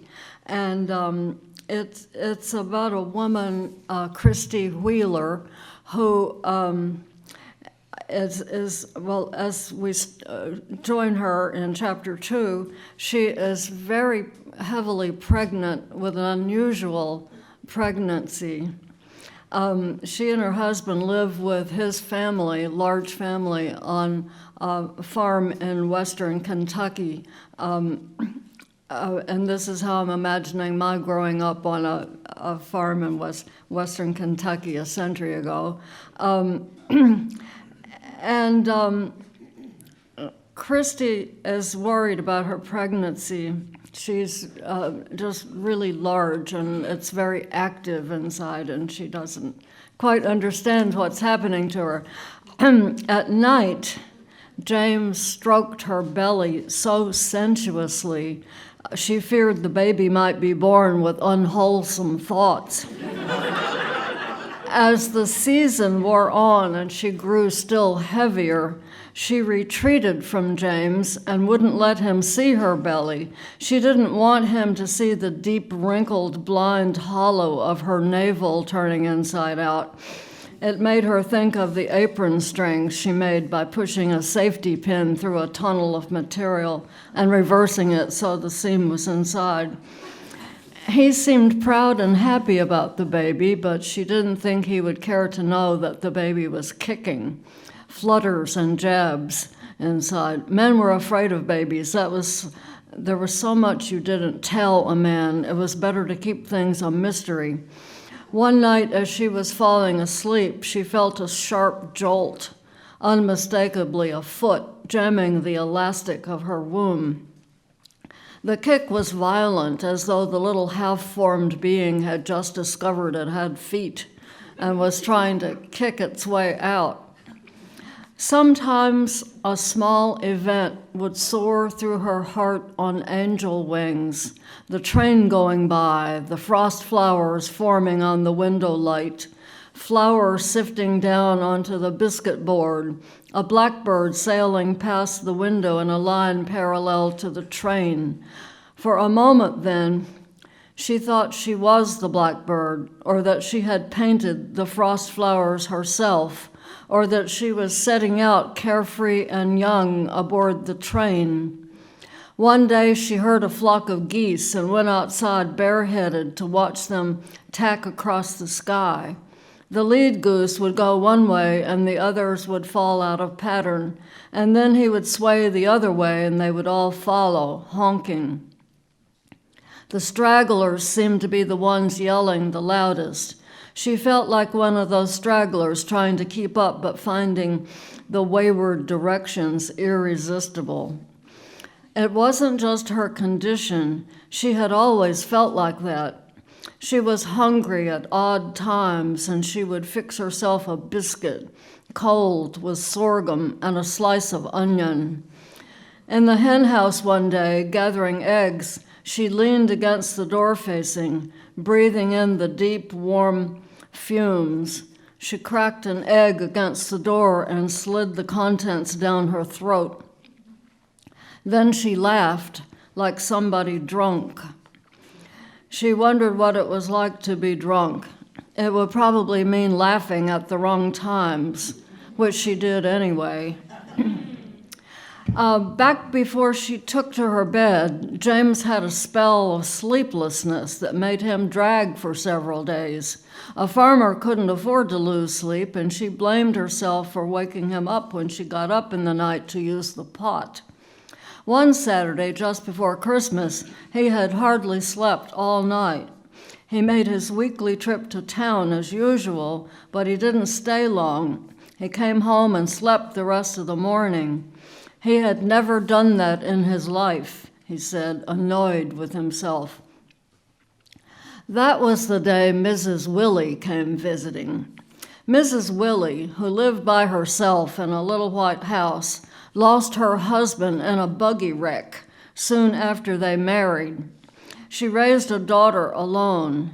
Now she helped out women and sewed. "Come in, Mrs. Willie," Christy called. "Clint, get Mrs. Willie a chair. Get her that mule-eared settin' chair." But she was in no frame of mind for company. She had ironing to do. Mrs. Willie stepped across the floor as tenderly as if she feared her weight would break a board, although she was slender and pigeon-boned. Alma had remarked that Mrs. Willie hung around pregnant women like a starved dog around the kitchen door. She settled down in the chair Clint had pulled out from the back porch. "Go on and see if you can help Papper," Christy said to Clint. The other children were gathering hickory nuts with Amanda. James was in the barn rubbing down horse leather. "I've got a splinter," Clint said, holding up his thumb.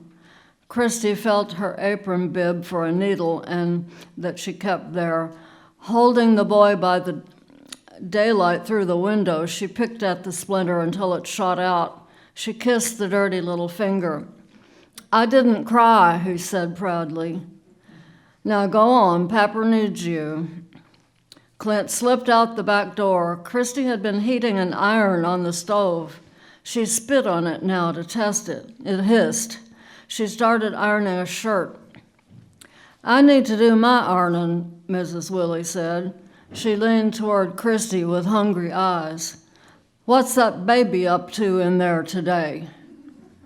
"Growing." Christy didn't want to talk about the pregnancy. She didn't want to satisfy the woman's curiosity.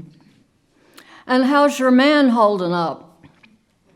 "He don't sleep good," said Christy, aiming her iron down a sleeve. And Mrs. Willie said, "Witches might be bothering him." "Witches?" "Here's what you do," said Mrs. Willie, untying the strings of her splint bonnet. "Make him sleep with a meal sifter over his face. When the witches come along, they'll have to pass back and forth through every hole in that sifter, and by the time they get done, he'll have had enough sleep." Christy laughed until she had to catch hold of her side. "Don't you believe that?" said Mrs. Willie. She was unsmiling, her face like a cut cabbage. "I can't see James sleeping with a meal sifter on his face," Christy said through her laughter. "Anyway, I wouldn't want witches working in and out of a meal sifter so close to my face while I was sleeping. I'd rather be wide awake." Christy felt her laughter shrink like a spring flower wilting as Mrs. Willie retied her bonnet strings.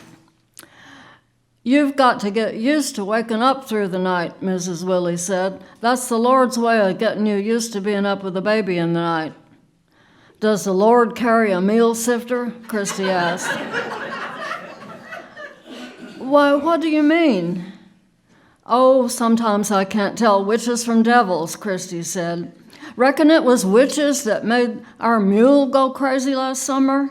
And what about that swarm of bees that got after Wad one spring?"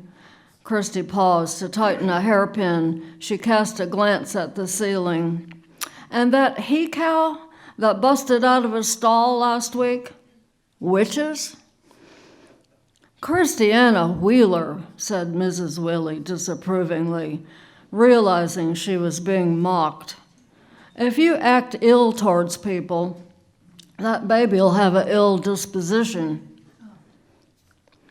"I can handle any witches that get in my house," said Christy, pushing her iron forcibly up the back of the shirt. Okay, thank you.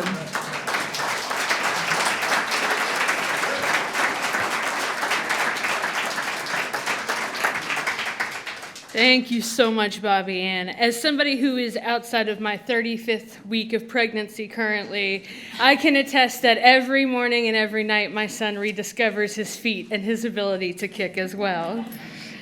I appreciate the night training to get me ready now, up and down and up and down. I'm sure eventually it'll all come together.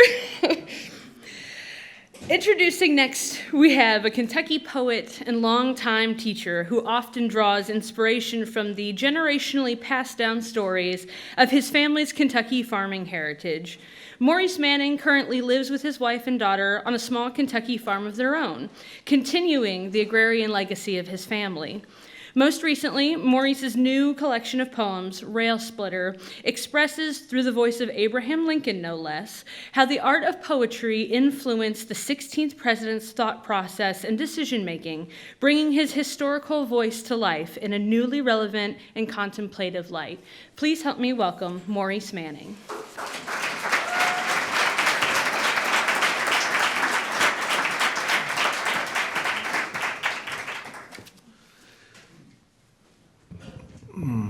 Hello?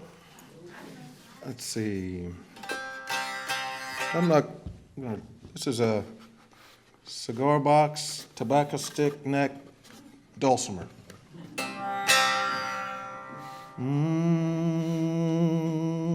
Raccoon up in a cinnamon tree, possum on the ground. Possum said, "You son of a bitch, shake them Simmons down."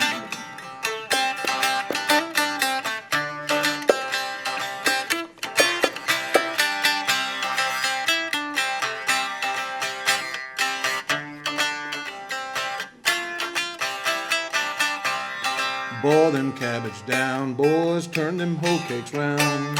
Only song that I can sing is boil them cabbage down. That's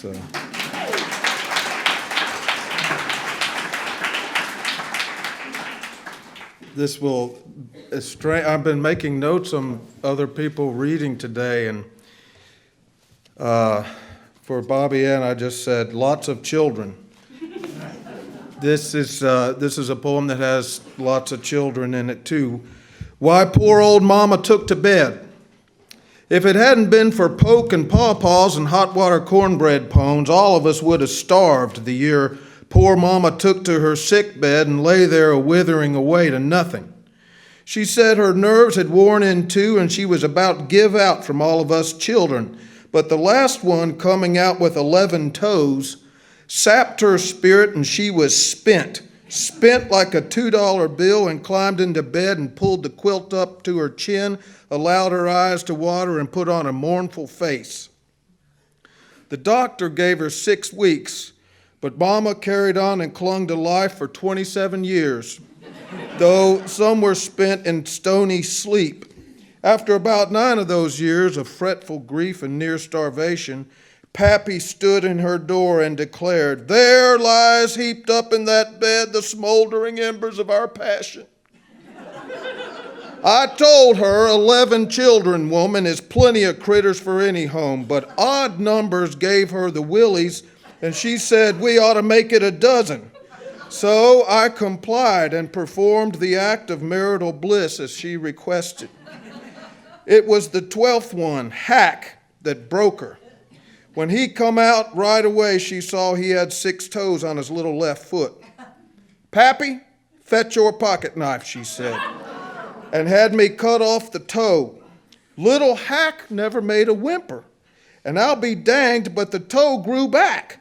She had me cut it off again and again, but the toe kept growing back, and I said, "Woman, I reckon Hack is determined to have 6 toes on his foot."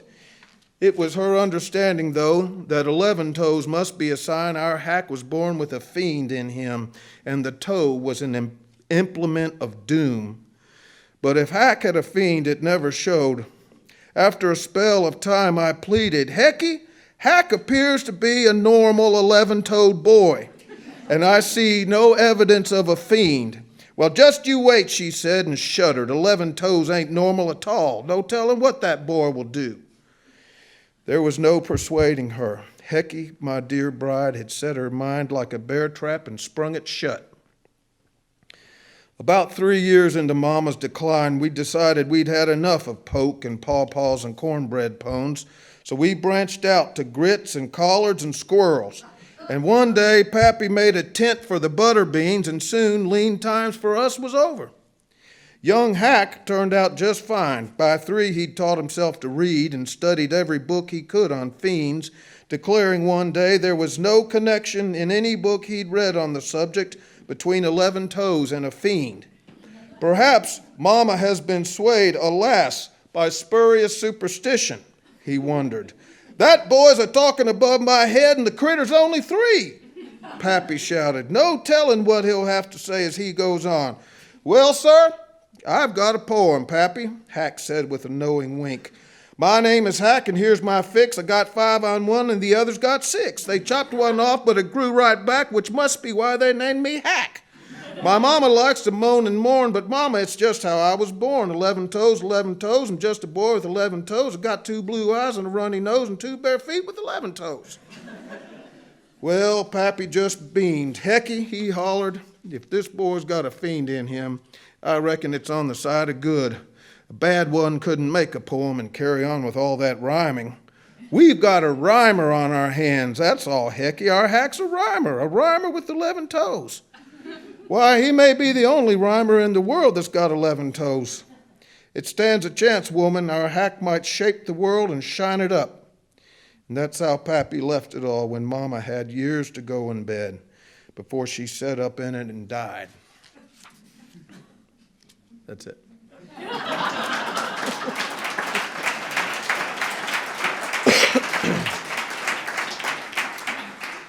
Gray very movingly read from Ed McClanahan's book, weaving Ed's writing into his own, which I just find beautiful. And I wanted to read this poem in honor of Ed's memory, because although he never heard it, I think there are parts of it he would have nodded along to, and then it would have stimulated conversation afterwards. This is called The Invention of Hooky. I doubt it's in the history books, but around here we tend to agree it was Shaddy Leach who invented hooky. If he was not the inventor, then young Shaddy was a pioneer, blazing a trail in the world of hooky. It started the day he turned 13, which happened to be a sunny Tuesday, and a Tuesday meant all of the children would have to recite a dreadful poem, because Miss Leathers strictly held the belief that recitation and such was important to master the English language, though no one gave a tinker's damn about the English language but her, and she would likely die a martyr for spelling and pronunciation.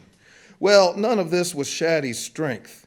He knew some dirty poems by heart and would have been glad to recite the one about Piss Pot Pete, but Miss Leathers was a prune-faced old biddy and a terrible prude, and thought a poem ought to provide moral instruction, especially for a filthy heathen of which she regarded Shaddy Leach a prime example of the species. Of course, Shaddy did not agree with such a characterization, and further found no appeal in the poems that swam like blind fish on page after page of the musty book Miss Leathers provided. Not a single poem in the book had a knothole in it, or someone who takes a piss in someone else's boot to avenge a scatological slight, or musters forth a terrible blurt of wind at a solemn time in church. So Tuesday morning, Shaddy fetched his fishing pole and dug a can of worms and slipped on by the school. He walked to his favorite bend in the river where he dropped his line in the green water, and there, on the bank in front of God, he recited every dirty poem that came to his mind, and even composed with flair and rapt, absorbing vision a few of his own, discovering a choice word that rhymes with pit and another one that rhymes with grass. He even came up with a fanciful couplet, proudly bringing sighs and eyes into stark contact with each other, and to cap it off, Shaddy invented the wanton Felicity Fondlehope and put her smack in the bounce of a ballad that went on for 37 verses, where she enjoyed round after round of ribald, colorful adventure. The next morning, Miss Leathers frowned at Shaddy. "You have a goose egg for your recitation mark," she said. "I trust you're proud of your achievement." "Oh, I recited poetry, Miss Leathers," Shaddy said and grinned like a possum, "but not the kind you like. The poems I like are in the air, and all you have to do is listen. I spent the morning with Piss Pot Pete, who's the tragic hero of a romance, and several that have a knothole in them, and one about a woman with gas. But by the afternoon, Miss Leathers, I was having so much fun I decided I'd try some verses of my own and came up with a lady named Felicity Fondlehope. Miss Leathers, I'm here to tell you it's hard to find a word that rhymes with Fondlehope. It's harder than trying to stuff a pat of butter up the hind end of a wildcat with a hot knife. But late in the afternoon, I found one, saddle soap, which serves the plot, and a couple more, friendly grope, and the final ring of cantaloupe to give the rhyme a trot, and soon Felicity Fondlehope was hopping all over the place, escaping travail, dashing the ploys of devilish men, scorning prudes with a piercing glare, then leaving off to take her ease. It's a pert near masterpiece as far as poem making goes. Why, Freddie Tennyson would mess his britches if he ever heard it. So yes, Miss Leathers, I've fallen short of the mark you sternly set for me, but I played hooky for poetry.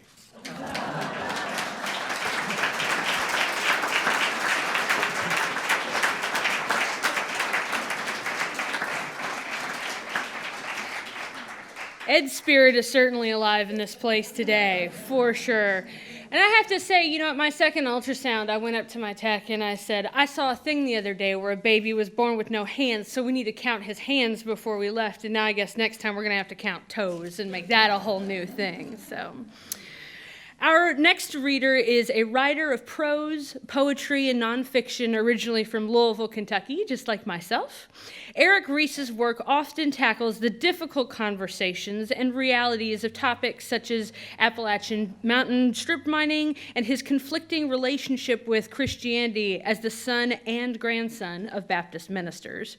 His popular conservation-based title, Lost Mountain, A Year in the Vanishing Wilderness, has received wide recognition, reflected in the work's impressive accolades, such as the Columbia University's John B. Oakes Award for Distinguished Environmental Journalism and the Sierra Club's David R. Brower Award for Environmental Excellence. Say those 3 times fast. I hope that you will all help me to welcome Erik Reece.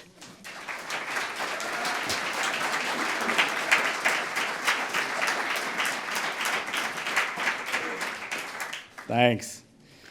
I was thinking it was almost 20 years ago that Wendell called up a bunch of Kentucky writers and said we should fly over the coal fields of eastern Kentucky and have a look and go home and start writing about it. And we did, and I think we did a lot of good. But looking back over that, the best part of all that was just the friendships I made with a lot of people in this room.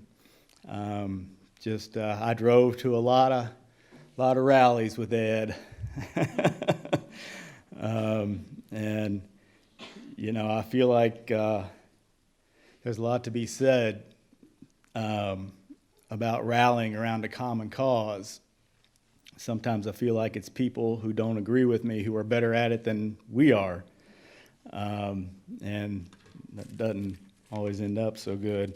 But I think looking back at those years and that community and that common cause we had was really something. I'm going to read 3 poems. This is a poem called Water Tower Manifesto, and that's what it's about. In another time, it would have been a beer on this back road, wind whipping through your hair and the radio blasting. Today, it's just me at the wheel and a kestrel on the wire. Up on the swells, Charolais cows look like clouds, and I think I'd like to paint that if I could, but I can't. So I decide that my eye is its own camera, and my mind the emulsion where those white cows get transformed into a higher art. a lens through which the world passes back into its own neglected intensity. I'm feeling good, I won't deny it. I'm thinking some sky-high thoughts, like that eternity is a trapdoor inside each passing moment, and each earthly body is some version of the whole and the holy. I know I'm not the first to say any of that, but whoever really was? And who now is climbing this long, narrow ladder with a can of Krylon in his back pocket, rising high above the tree line, risking life and limb to publish this poem on the side of the county water tower? It's me, that's who. The container of solitudes, the last man out of Shaky Town, the ancient astrolabe that still bears on its back the gold tooling of an unfinished universe. I was lucky enough last week to spend some time at Gethsemane with Paul Quinnen, who was one of the last novitiates to study with Thomas Merton. And we were sitting on the porch of Merton's Hermitage, and Paul was just quoting reams of Emily Dickinson from heart. It's just beautiful. So this is a poem I wrote about Thomas Merton and Gethsemane. This poem is a response to a lot of photographs that the great Kentucky photographer Gene Meatyard took of Merton. And a lot of them, Merton's wearing this barn jacket, and he just looks eminently comfortable in it. Gethsemane. As the bells peal for vespers, I was thinking that a monk possesses a pond inasmuch as the pond possesses a monk. Such is his kingdom's only economy. The gates of heaven are everywhere, wrote the monk who wore his barn jacket like a vestment, notebooks and poetry tucked in the large denim pockets. His face seemed that of a man who had never looked in a mirror. So I set fire to all of my own empty masks and sent that burning flotilla out across the small dark pond. This last poem is called Shaker Dreams. It has an epigraph from Mother Ann Lee, the founder of the Shakers, that says, "We should do everything as if we had 1,000 years to live and as if we were going to die tomorrow."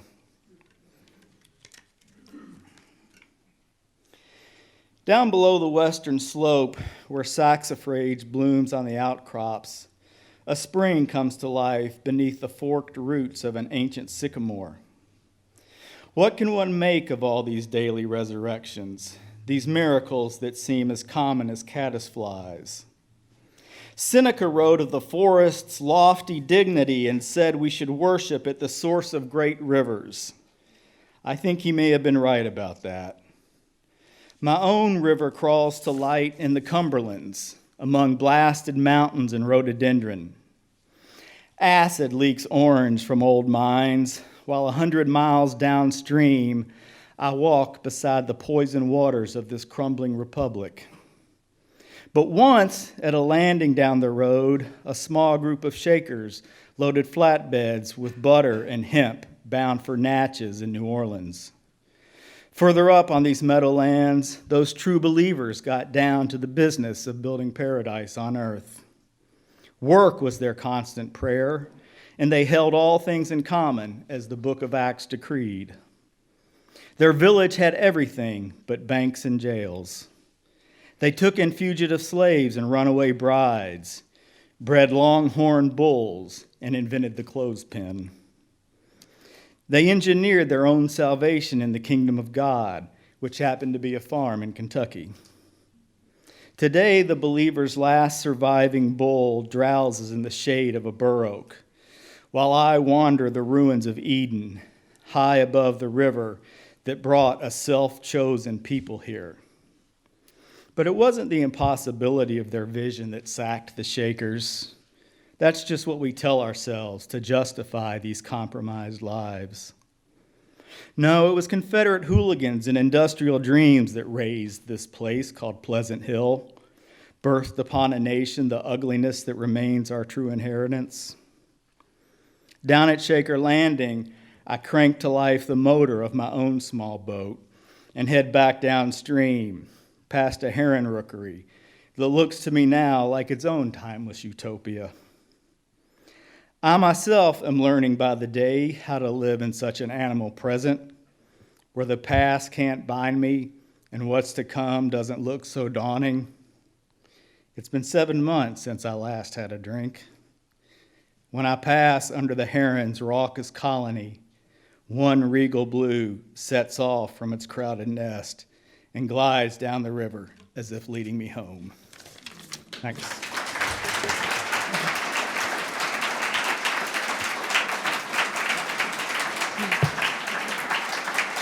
Thank you so much, Erik. Our next author, I'm really excited to introduce. You won't see her in her program today, but we're very, very thrilled she was able to make it and join us, and that is Marianne Taylor Hall. A Chicago native now currently living in a farm north of Lexington, she's resided there and called it her home for 30 years. She is the author of 2 novels, At the Breakers and Come and Go, Molly Snow. Her short stories have appeared in publications such as the Kenyon Review, Plowshares, and the Sewanee Review. The beauty and skill of Marianne as a poet may be related to the fact that she has been such in writing poetry since the age of 10. We want to welcome Marianne Taylor Hall and also thank her for her very generous donation of her late husband James Baker Hall's beautiful photographs that are currently partially on display in the Berry Center. Please give me a huge round of applause for Miss Marianne Taylor Hall.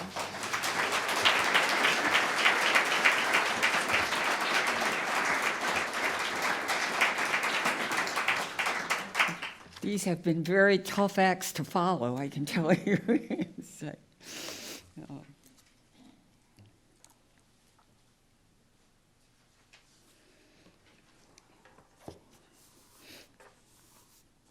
I love it when people read their poems and they don't have to look at their poems, anymore. But I do. This is eternity. Low fog thickened the long evening light. Light became almost a substance. 5 deer gathered form before me, then erased themselves again in the shrouded woods. The dark smudged line of the last ridgetop, beyond, all that was left of the world of particulars. I used to think that the world, its roads and fences and stoves, its necklaces and buses and tall buildings, was a scrim that sometimes by some unexpected miracle could be drawn aside, and for a moment then we'd glimpse eternity. But on this evening, it seemed the very air I breathed was laden with eternity. Eternity was what I moved through. I turned back. I climbed the last rise and saw my house, the windows lit up, glowing faintly through the fog and falling darkness. These rare things happening. I wish I had some funny poems to read. These rare things happening. The dark slides off the air, the stiff blue sky, again, a cloudless arc. This drought has moved beyond language. I go for days not hearing from a living soul. I hear from dead ones, though, their keening words. I wish, I want, rustling like brown leaves still clinging to the branch. I want to hear rain dripping from trees. Yesterday, a deer broke so near to me, I caught its dusty scent. On the uphill road, a hawk sailed out of a tree and skidded past my face. Explanations are beyond me. This is a serious season here, quiet and unbroken. And then these rare things happening. I think of them as warnings. This morning, at the compost heap, a box turtle, strong neck at full extension, orange eyes watching me, lay on top of another turtle, which was overturned, its undershell bright yellow. The upright turtle held the other with its ancient claws. I don't know why. The full moon sank to the left of me just as the sun rose to the right. The blue sky hardened again over the earth in its distress. When I returned later to check, the upright turtle had disappeared. I turned the other one right side up. By noon, it too was gone. God of the galaxies, and there was light. Now, here we are, only we don't know where we are, in the midst of all the unimaginable dark out there-ness, the thick of it, the thin of it, the billions of galaxies, dark energy, dark matter, all that secretiveness and explosive mystery. Nowhere whistles through the air a galactic wind. Now here, our fragile defense against the milky vastness, the timeless, personless dark. We caught the light. Wherever we are, here we are. We came into our speeding moment, our flake of time. Here we are. We call it Earth, the movement, the moment, the rain coming, passing, gone. The blue-gray violets, the wild geese honking up off the pond, and all the bloody, holy rest of it.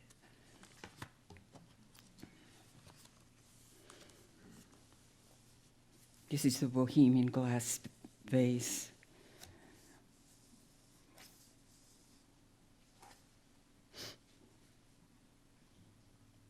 My mother was the descendant of a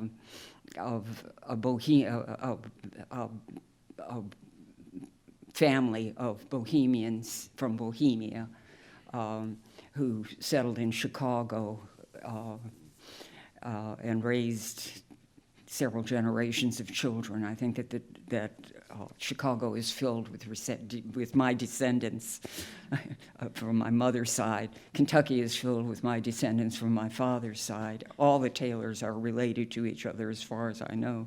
But this is the Bohemian glass vase.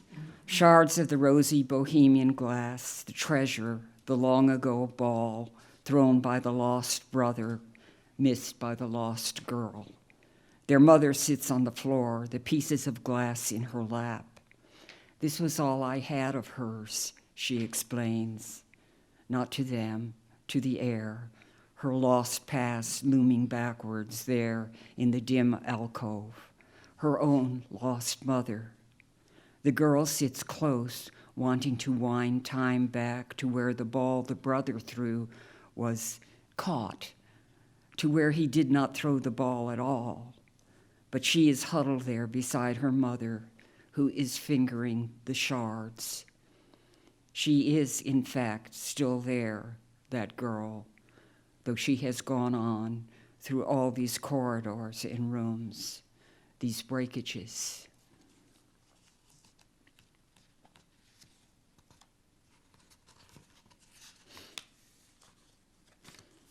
Acting class.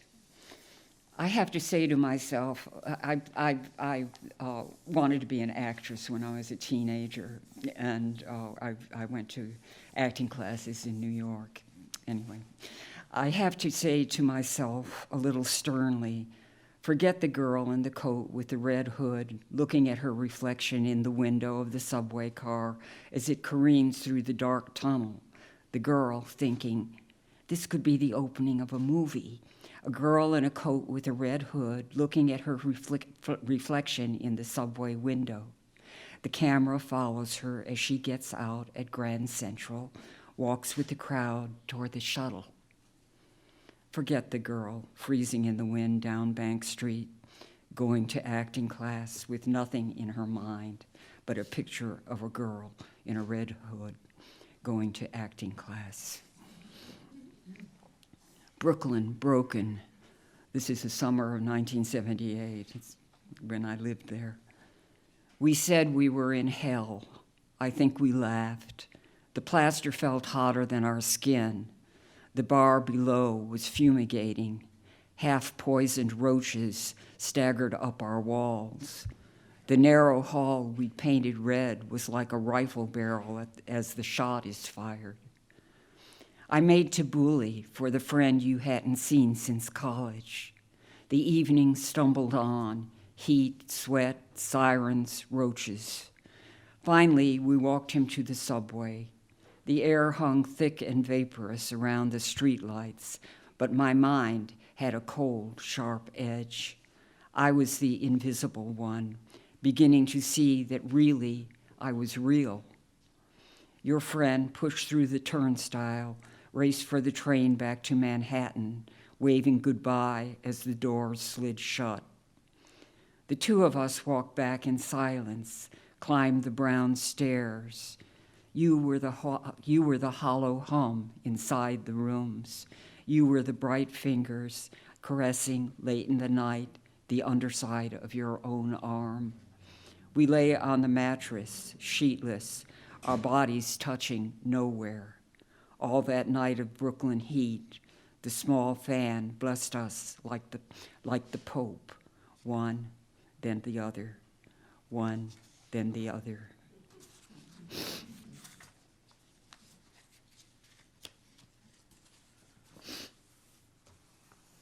Escape.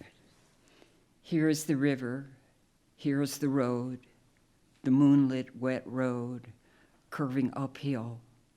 Shall I go now? I have my 5 things, I could go now. Listen, nothing was a mistake. Everything was the road to here. Once I was nowhere.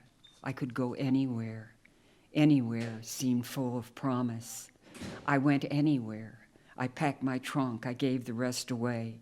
Just follow the road where it leads, I told myself. Now, I think stay. To escape means to stand at the edge of the porch, watching the rain on the road. I learned this. Here is the river. Here is the road. Here is the rain.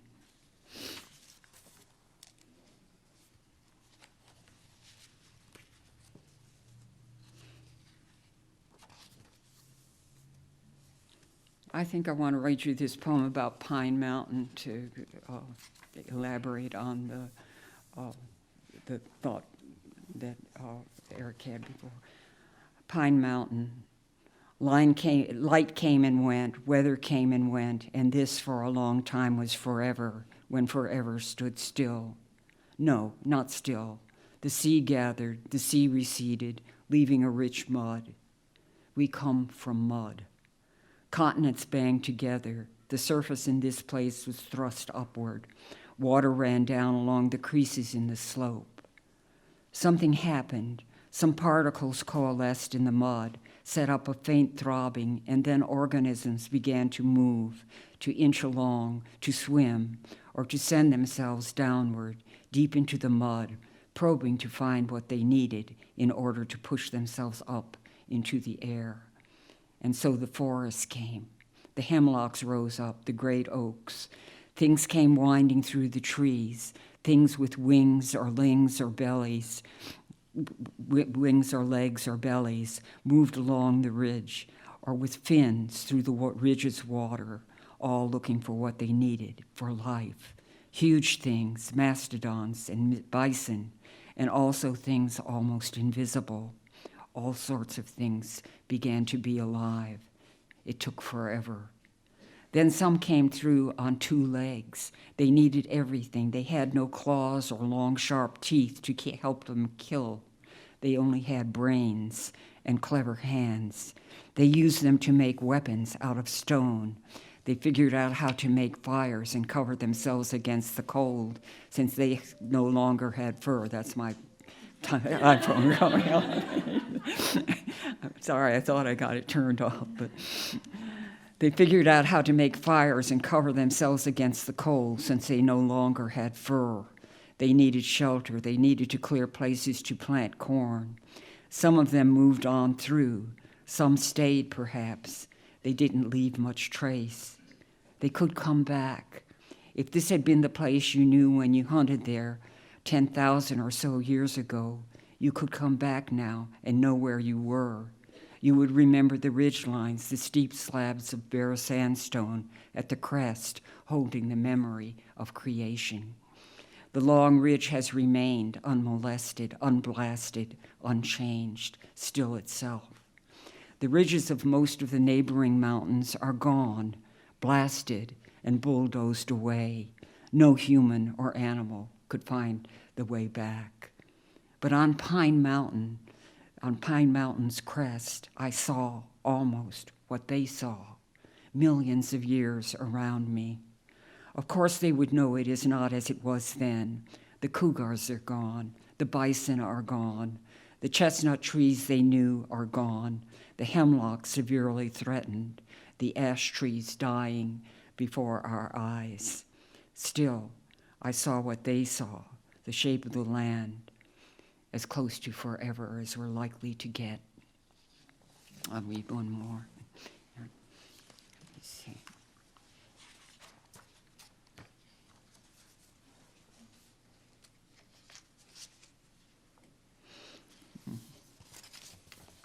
I don't want to read a poem about the mouse I killed. I'll read something. Wavering. The dawning sunlight, as it finds the water in the dog's metal bowl, throws its wavering reflection against the clouded glass door. The cherry trees in the backwoods are white with both bloom and snow, and green with coming leaves. Male finches in their sudden yellow plumage flash in and out of the boughs. Oh, beautiful, uncertain, wavering world. Sometimes I know that someday I will be gone from all I know, my earthbound life. I thought the earth would stay, but in my flare of life, I've seen treasured pieces of the world fly off. The litany of loss, honeybees, ash trees, rainforest, coral reefs, monarchs, mountain ranges, giraffes and glaciers, elephants and chimpanzees. Loss is all around us. Something else is winning for a while before it loses too. Gone is the gong that sounds now as I drink my coffee and watch for a while the finches in the cherry trees, the light rising like smoke. I think on that happy note I will.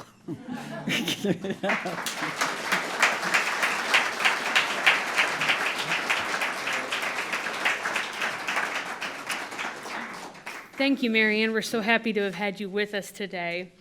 Our next reader is originally from Franklin, Kentucky, the daughter of a veterinarian and a home economics teacher.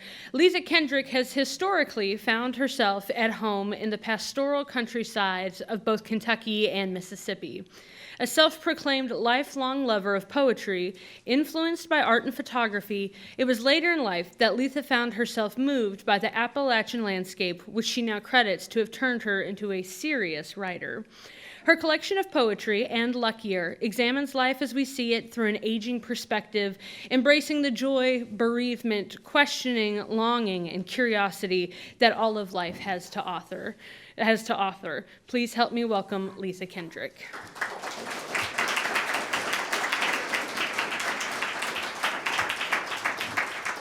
Thank you. Well, it was actually along the Mississippi in Illinois, because where I've spent about half of my life and the other half in the farms of Western Kentucky. I love coming to this town, to this place, to this community that exists whether we are all gathered or whether we are not gathered. I feel sustained by the people in this room, both the readers and the listeners, wherever I am. And I am so grateful that I've gotten to hear Marianne right before I read, because her book is one that I keep at the side of my chair where I go every morning to write, so I can read some of her poems before I try to find my own. And I am so grateful for the work of Arwen, her art. She did the illustrations for this book that Gray published. Almanac of the Invisible. She made a little zodiac out of the farm year that's in this book, and just it's a beautiful work of art the book is. So I want to read one poem from this book because the picture that is hanging, the art that she did, shows the photograph of my grandmother holding me in the wheat field there in Illinois. And now I'm a grandmother, and I loved and treasured my grandmother's letters to me, which she wrote all through my life. So this book is called Letters Full of Weather. My grandmother's letters were full of weather. No maritime mists or damp ocean breezes, but the Midwestern rush of summer passing over. The wheat not yet hardened, she looked for Canadian highs, drying weather, past amassing clouds. Who has seen the wind? Neither you nor I, she crooned to each of us in turn, airing her delight. Intimate with air, she measured the likelihood of storms against the ache in her bad wrist. The pain each bend gave her long hand, undulating like a flag. At the picture window's glass expanse, piles of stationery on her desk, she wrote to us at camp or college. Rain last night, too wet to thresh, sunny weather forecast. The old home place waited by the river, 300 acres ripe, ready to bring in. I'm so proud of you, she'd close. Her letters swept the miles, the corn sighing like a sea. She looked for sun. Letters tasting of skies prophesied some good in our disordered lives, a promise in our harvest. I'm going to read one poem also from this book, Second Opinion, which was designed by Jonathan Greene and has a cover painting by Carolyn Heisel.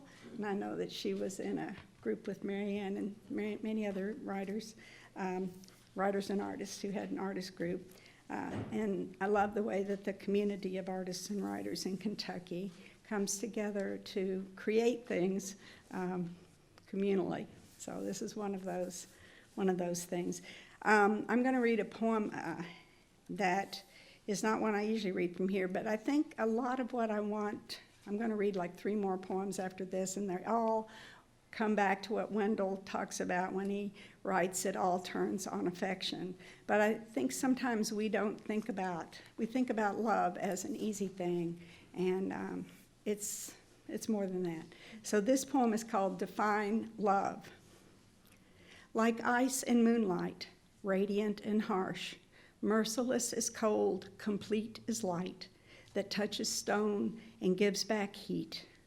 Steadfast as a muzzle, wet and thrust into a thoughtless hand. And yes, it must have legs to carry it, and breasts to feed the world. A world must be fed and held. An icy love alone, a bloodless caritas, will not suffice. Even these straight, sharp-edged shadows of trees on snow caress the eye, speak of a sun's warmth, traveling great distances to draw these lines across the ground as a mother moves across the vast kitchen to hold her child's hand and shape the thick letters of its name. So this is the book And Luckier. I'm going to read some short poems from this book. I think I'm going to start with, kind of changed my mind about where I was going to start, so I need to think about what I want to do. Okay, I'm going to start with a poem that Marianne made me think of when we were talking a little bit earlier about thinking small and close when you think about big things. So this is a sonnet called That's Good. I do not know myself. I don't exist to be known. Maybe I'm here only to pass along some genes. Resist the temptation to believe there's more than this, I tell myself some days. Love the color of the sky, the crumpled leaf stuck to your shoe. Be grateful you can move these half-frozen knees. There's grief enough. No need to finger every loss's gap as if it were a missing tooth. No sprite waits to swoop in with her gold. The lap you long for is yours. Fold yourself right in half. Then reach. Lift someone else's ache close. Inhale her scent. give and take comfort. There's nothing else. Later, some food, maybe a bath, a place to sleep. That's good. Okay, and I want to read a poem in honor of Thanksgiving, which is coming up. And I wrote this poem several years ago, but it seems like things just keep on keeping on. The title of the poem is Thanksgiving in a Year of Flood and Fire. And at the time I thought, oh, this has been a terrible year of flood and fire, but what is it, 5 years later, terrible year of flood and fire. It has an epigraph from Adrienne Rich's poem, Natural Resources. My heart is moved by all I cannot save. So much has been destroyed. My heart is moved by all I cannot save, Adrienne said, and left us less alone. My shattered heart regroups its parts, brave for a moment in the face of all that's gone. Age after age, perversely, she goes on, we reconstitute the world. We put together pies. We lose it on the phone. We call back to apologize, broken by what we cannot undo, but on the way, oh, let it be, to doing something good, even if it's only sweet potato casserole again. The scalloped oysters our mother made. It's Thanksgiving, feast of what never was exactly. It's youngsters hungry for the future clamor, when do we eat? And let's see. I want to read a poem in honor of nurses and health workers because my husband wasn't able to be here today because he had surgery a couple days ago, so I've just come from a couple of days of being in the hospital and being very grateful for nurses. So this is called Poem Without a Gazelle. Waiting for the doctor for a room, the latest test results, for the IV nurse to finally thread the catheter into the vein so the test can begin, for the valet to find and bring your car, for today's exam to say you're doing all right, at least for your age. Waiting isn't how I planned to spend these years, but then when did my plans shape what happened, except maybe as rowing against the tide might help a person land somewhere downstream? Oh well. A gazelle had been scheduled to show up a few lines back to fill the drab and empty waiting room door, but Nanette appeared instead in cheerful printed scrubs to say, you were okay, the test went well, and you know, her voice and face did give off something of the Velt's seer grace. So this is the last, Your Fear. Another poem I wrote quite some time ago that I seem to have to return to again and again. So, Your Fear. Now ask yourself, who might it serve that you would grow downhearted? What do you choose to see? What will your seeing make? The news, selected and relayed, mirrored and soon a billion times its weight, weighs on the mind that seeks it out. What is the new? The breath just drawn. The thought not yet enfleshed, the kind word being said, the stars that press unseen overhead. It is the unforeseen upon which Poe said we must calculate most largely. Impossible to separate misery from joy, the living edge of mystery. Time's unfolding dauntless holds you dear. The universe has no need of your fear.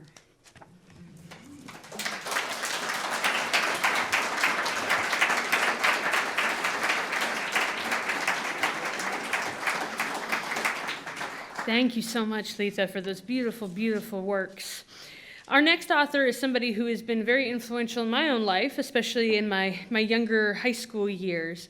Kentucky writer, teacher, and co-founder of the Appalachian Poets, Frank X. Walker, has been a pivotal force in bringing the deeply rooted and highly relevant voices of Appalachian people of color to the table, and has the honor of being the first African American to be named Kentucky Poet Laureate. Walker's poetry is noted for commenting on the topics of place, race, identity, social justice, and family. His most recent book, Masked Man Black, showcases a series of cathartic poetry that wrestles with pandemic-era politics, media, violence, and the hardships and perspectives of those affected the most by the modern turmoils of what it means to be a person of color in America today. Please help me welcome Frank X. Walker.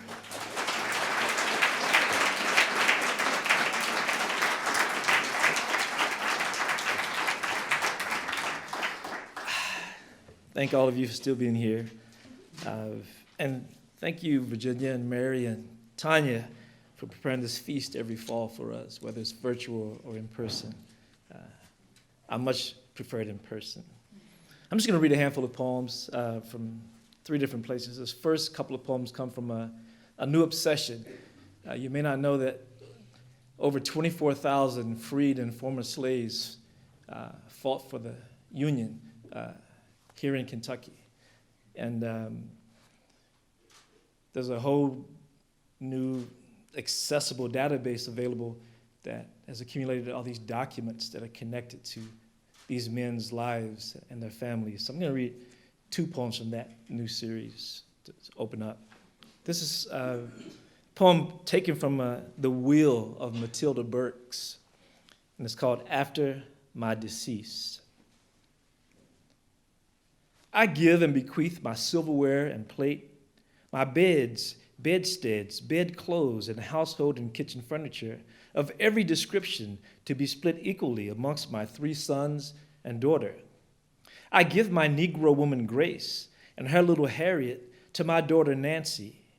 I give her son Alfred to my son John, her daughter Sally to my son James, and Wesley to my son Charles. Should the said Grace or any of her increase, or any other slave of mine which shall become the property of any of my children, prove troublesome and unmanageable from their improper conduct, then it is my wish that such slave or slaves so offending shall be sold, and the proceeds of such sales or sale be appropriated to the purchase of another servant or servants to supply the place or places of those sold. In witness whereof I have hereunto set my hand, and affixed my seal this 7th day of December, in the year of our Lord, 1857. Sealed, signed, and acknowledged, Matilda Burks. The second poem is an imagined poem from the above-mentioned Grace, called Mother to Mother, to Matilda Burks.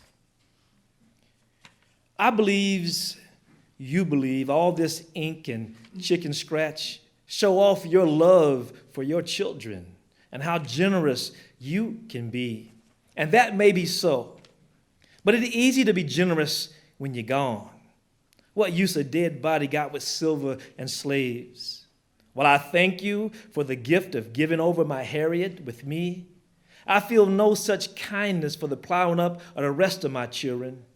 And the added threat of being sold away for daring to say anything but yes, ma'am, and yes, a boss, had me dreaming of setting the back of my hand and fixing my seal.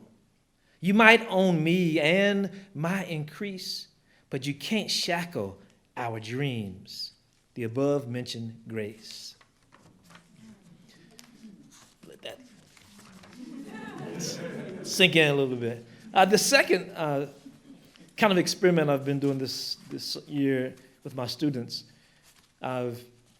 in response to their obsession with their cameras, is trying to find a connection. And I've been experimenting with a thing I'm calling a selfie poem.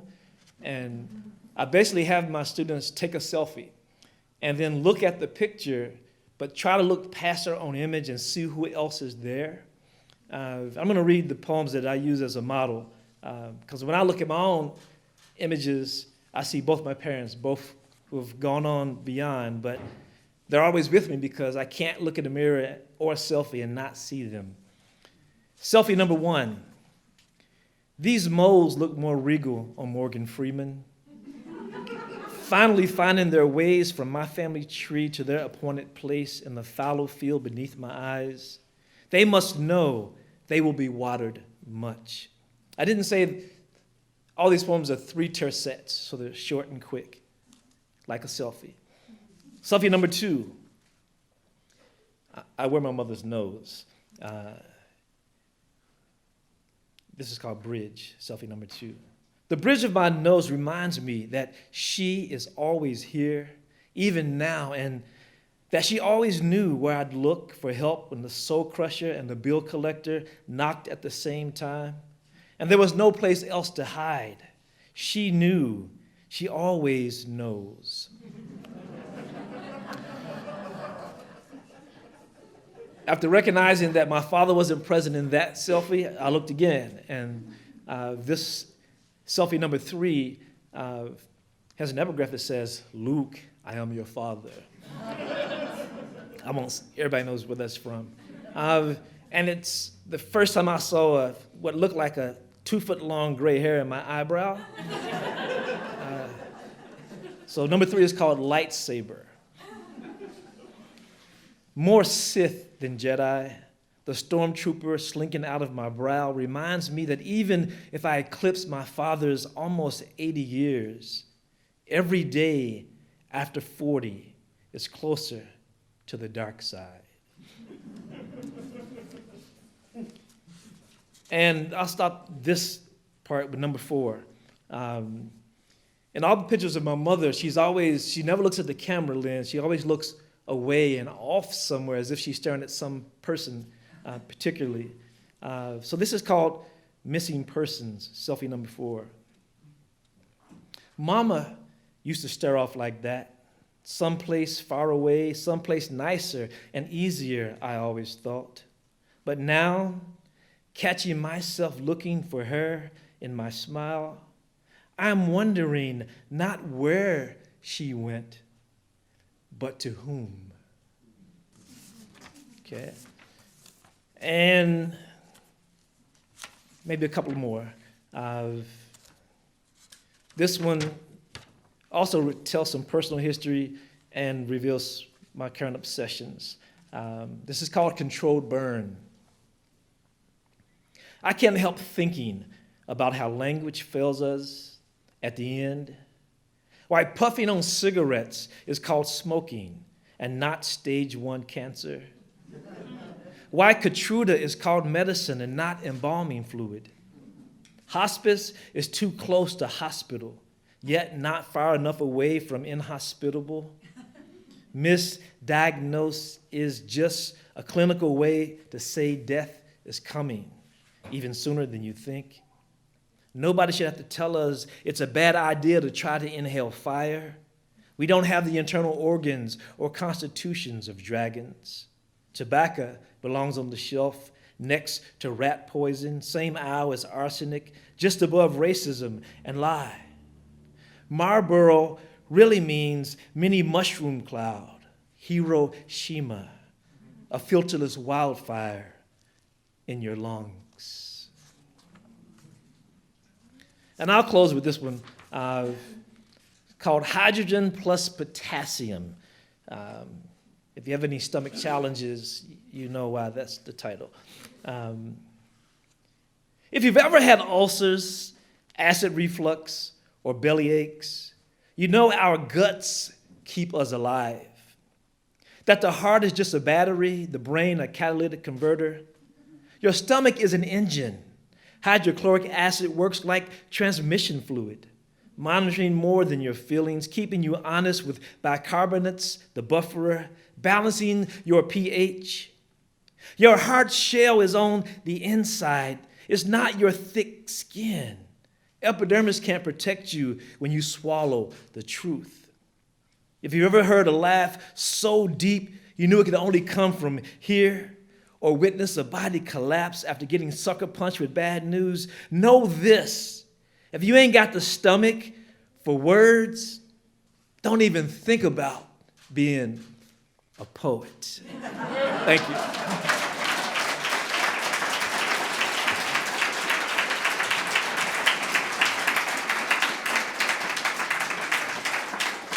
Thank you so much, Frank.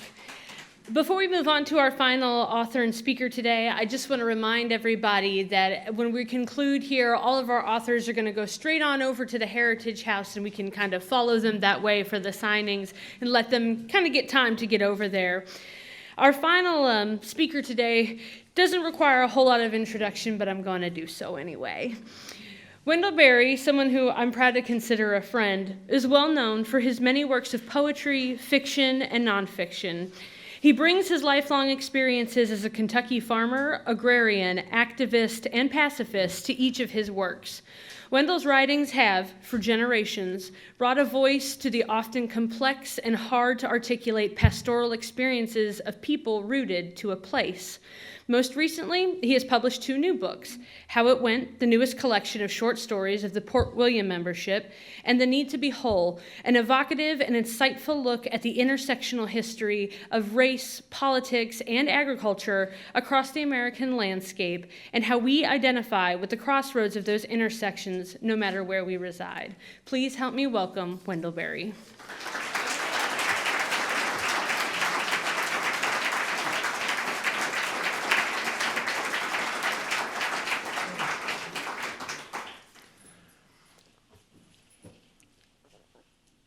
One sunny, early afternoon in the spring of 1957, waiting for Dr. George K. Brady's bibliography class to begin in one of the classrooms in McVeigh Hall, I was leaning on the sill of an open window, wishing to be elsewhere, when a young man I knew so far only by sight propped his elbows next to mine. He was a rather large young man, wearing Levi's, pants and jacket, and boots. His hair was combed back in a ducktail. His eyeglasses were heavily and darkly framed. He said he was Ed McClanahan. I said I was Wendell Berry. We said we were glad to know each other.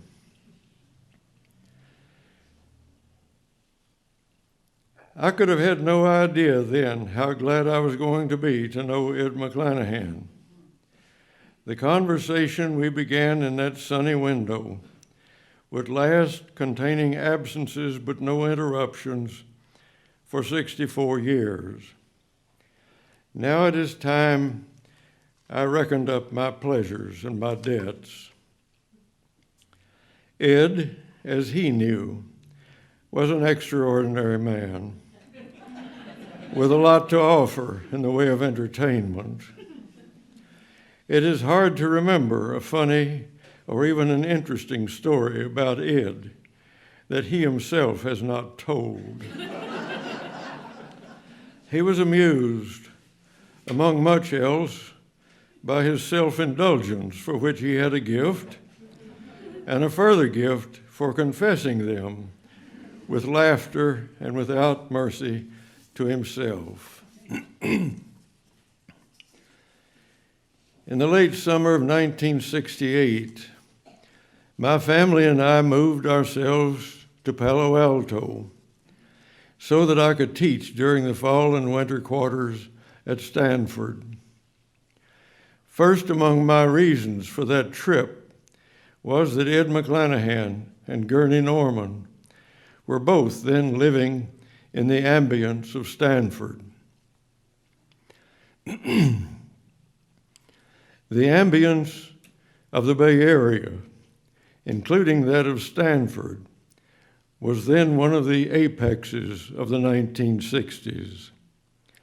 Stanford, with its as-usual curriculum, was surrounded and somewhat distracted by a countercultural cafeteria offering all available varieties of religion, revolution, dope, sex, psychology, politics, art, freedom, cults, and cures. As a Kentucky semi-farmer, I was regarded as an oddity of interest and was invited to give a talk at the Institute for the Study of Nonviolence. I don't remember what I talked about, but the talk led to questions about cultural backwardness, about subsistence farming, and at last about drudgery, an activity the counterculture did not endorse. How could an intellectual of some sort bear the drudgery of regular menial work? Well, I said, and I spoke as an intellectual of a sort, take milking, for example. If you have a family cow, you have got to milk her twice a day, whether you want to or not. Sometimes you'd rather not. If you had your rathers, you would rather do one of perhaps several other things. But you do it. You milk your cow when milking time comes because it is expected of you. It is a duty. At other times, however, you milk your cow because you want to, because milking your cow is a pleasure, a reward, a culmination of a sort, and you would rather be there doing that than anything else in the world. And then I saw Ed's hand in the air, waving. I called on him, of course. Ed? Oh, yes, he said. That's exactly the way it is with the cocktail hour. I remembered that when I needed to and told it to Ed on the telephone at the end of one of his last days. And he laughed. We lived often apart, but over the years we spent a lot of time together. When we were remarkably young, we made a canoe trip from Clifton, near Versailles, down the Kentucky and Ohio rivers to Madison, Indiana. When we were a little older, we rode the city of Maysville, a towboat partly owned by Ed's father, while it pushed 3 oil barges from Cincinnati to Portsmouth. We were together several times, once at length in California, and many times in our Kentucky homelands. We were neighbors in Port Royal for several years. We did a good deal of farming and woods work together, talking, of course, all the time, and talking often when we weren't at work. After so many years, I think I can say that I knew Ed, but without implying at all that he was hard to know. He had no disguises, and I would guess not many secrets.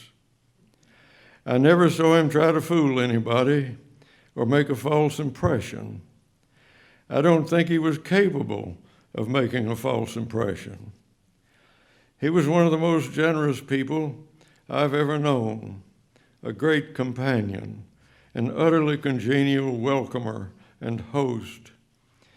He offered a kind of tolerance, even an ongoing interest, to people of all sorts, some of whom I found hard to put up with, a confession I'm glad to make in his honor.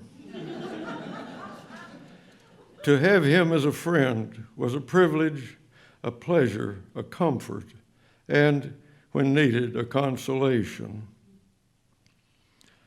As a writer, considering his easy way of presenting himself, Ed was surprisingly, as he was surpassingly, disciplined.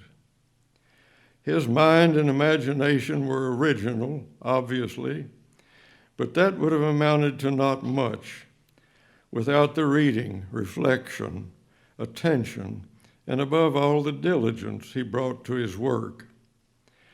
I doubt that any writer ever worked with more patience and rigor, or with a stricter standard, word by word, sentence by sentence. He rendered his fascination with the oddities and the odd normalities of human nature, and his apparently limitless sympathy in language that could not be improved by him or equaled by anybody else. His body of work, as he has left it, is unique. It is inimitable. But that is not to say that it has no power of influence. I'm sure that I could not have read him as long as I have, as closely as I have, without being influenced. I've been aware of his presence in my work for a long time. When I've written to the end of a sentence of a certain kind, a kind that I don't believe I could have taught myself to write, I think, well, Ed McClanahan.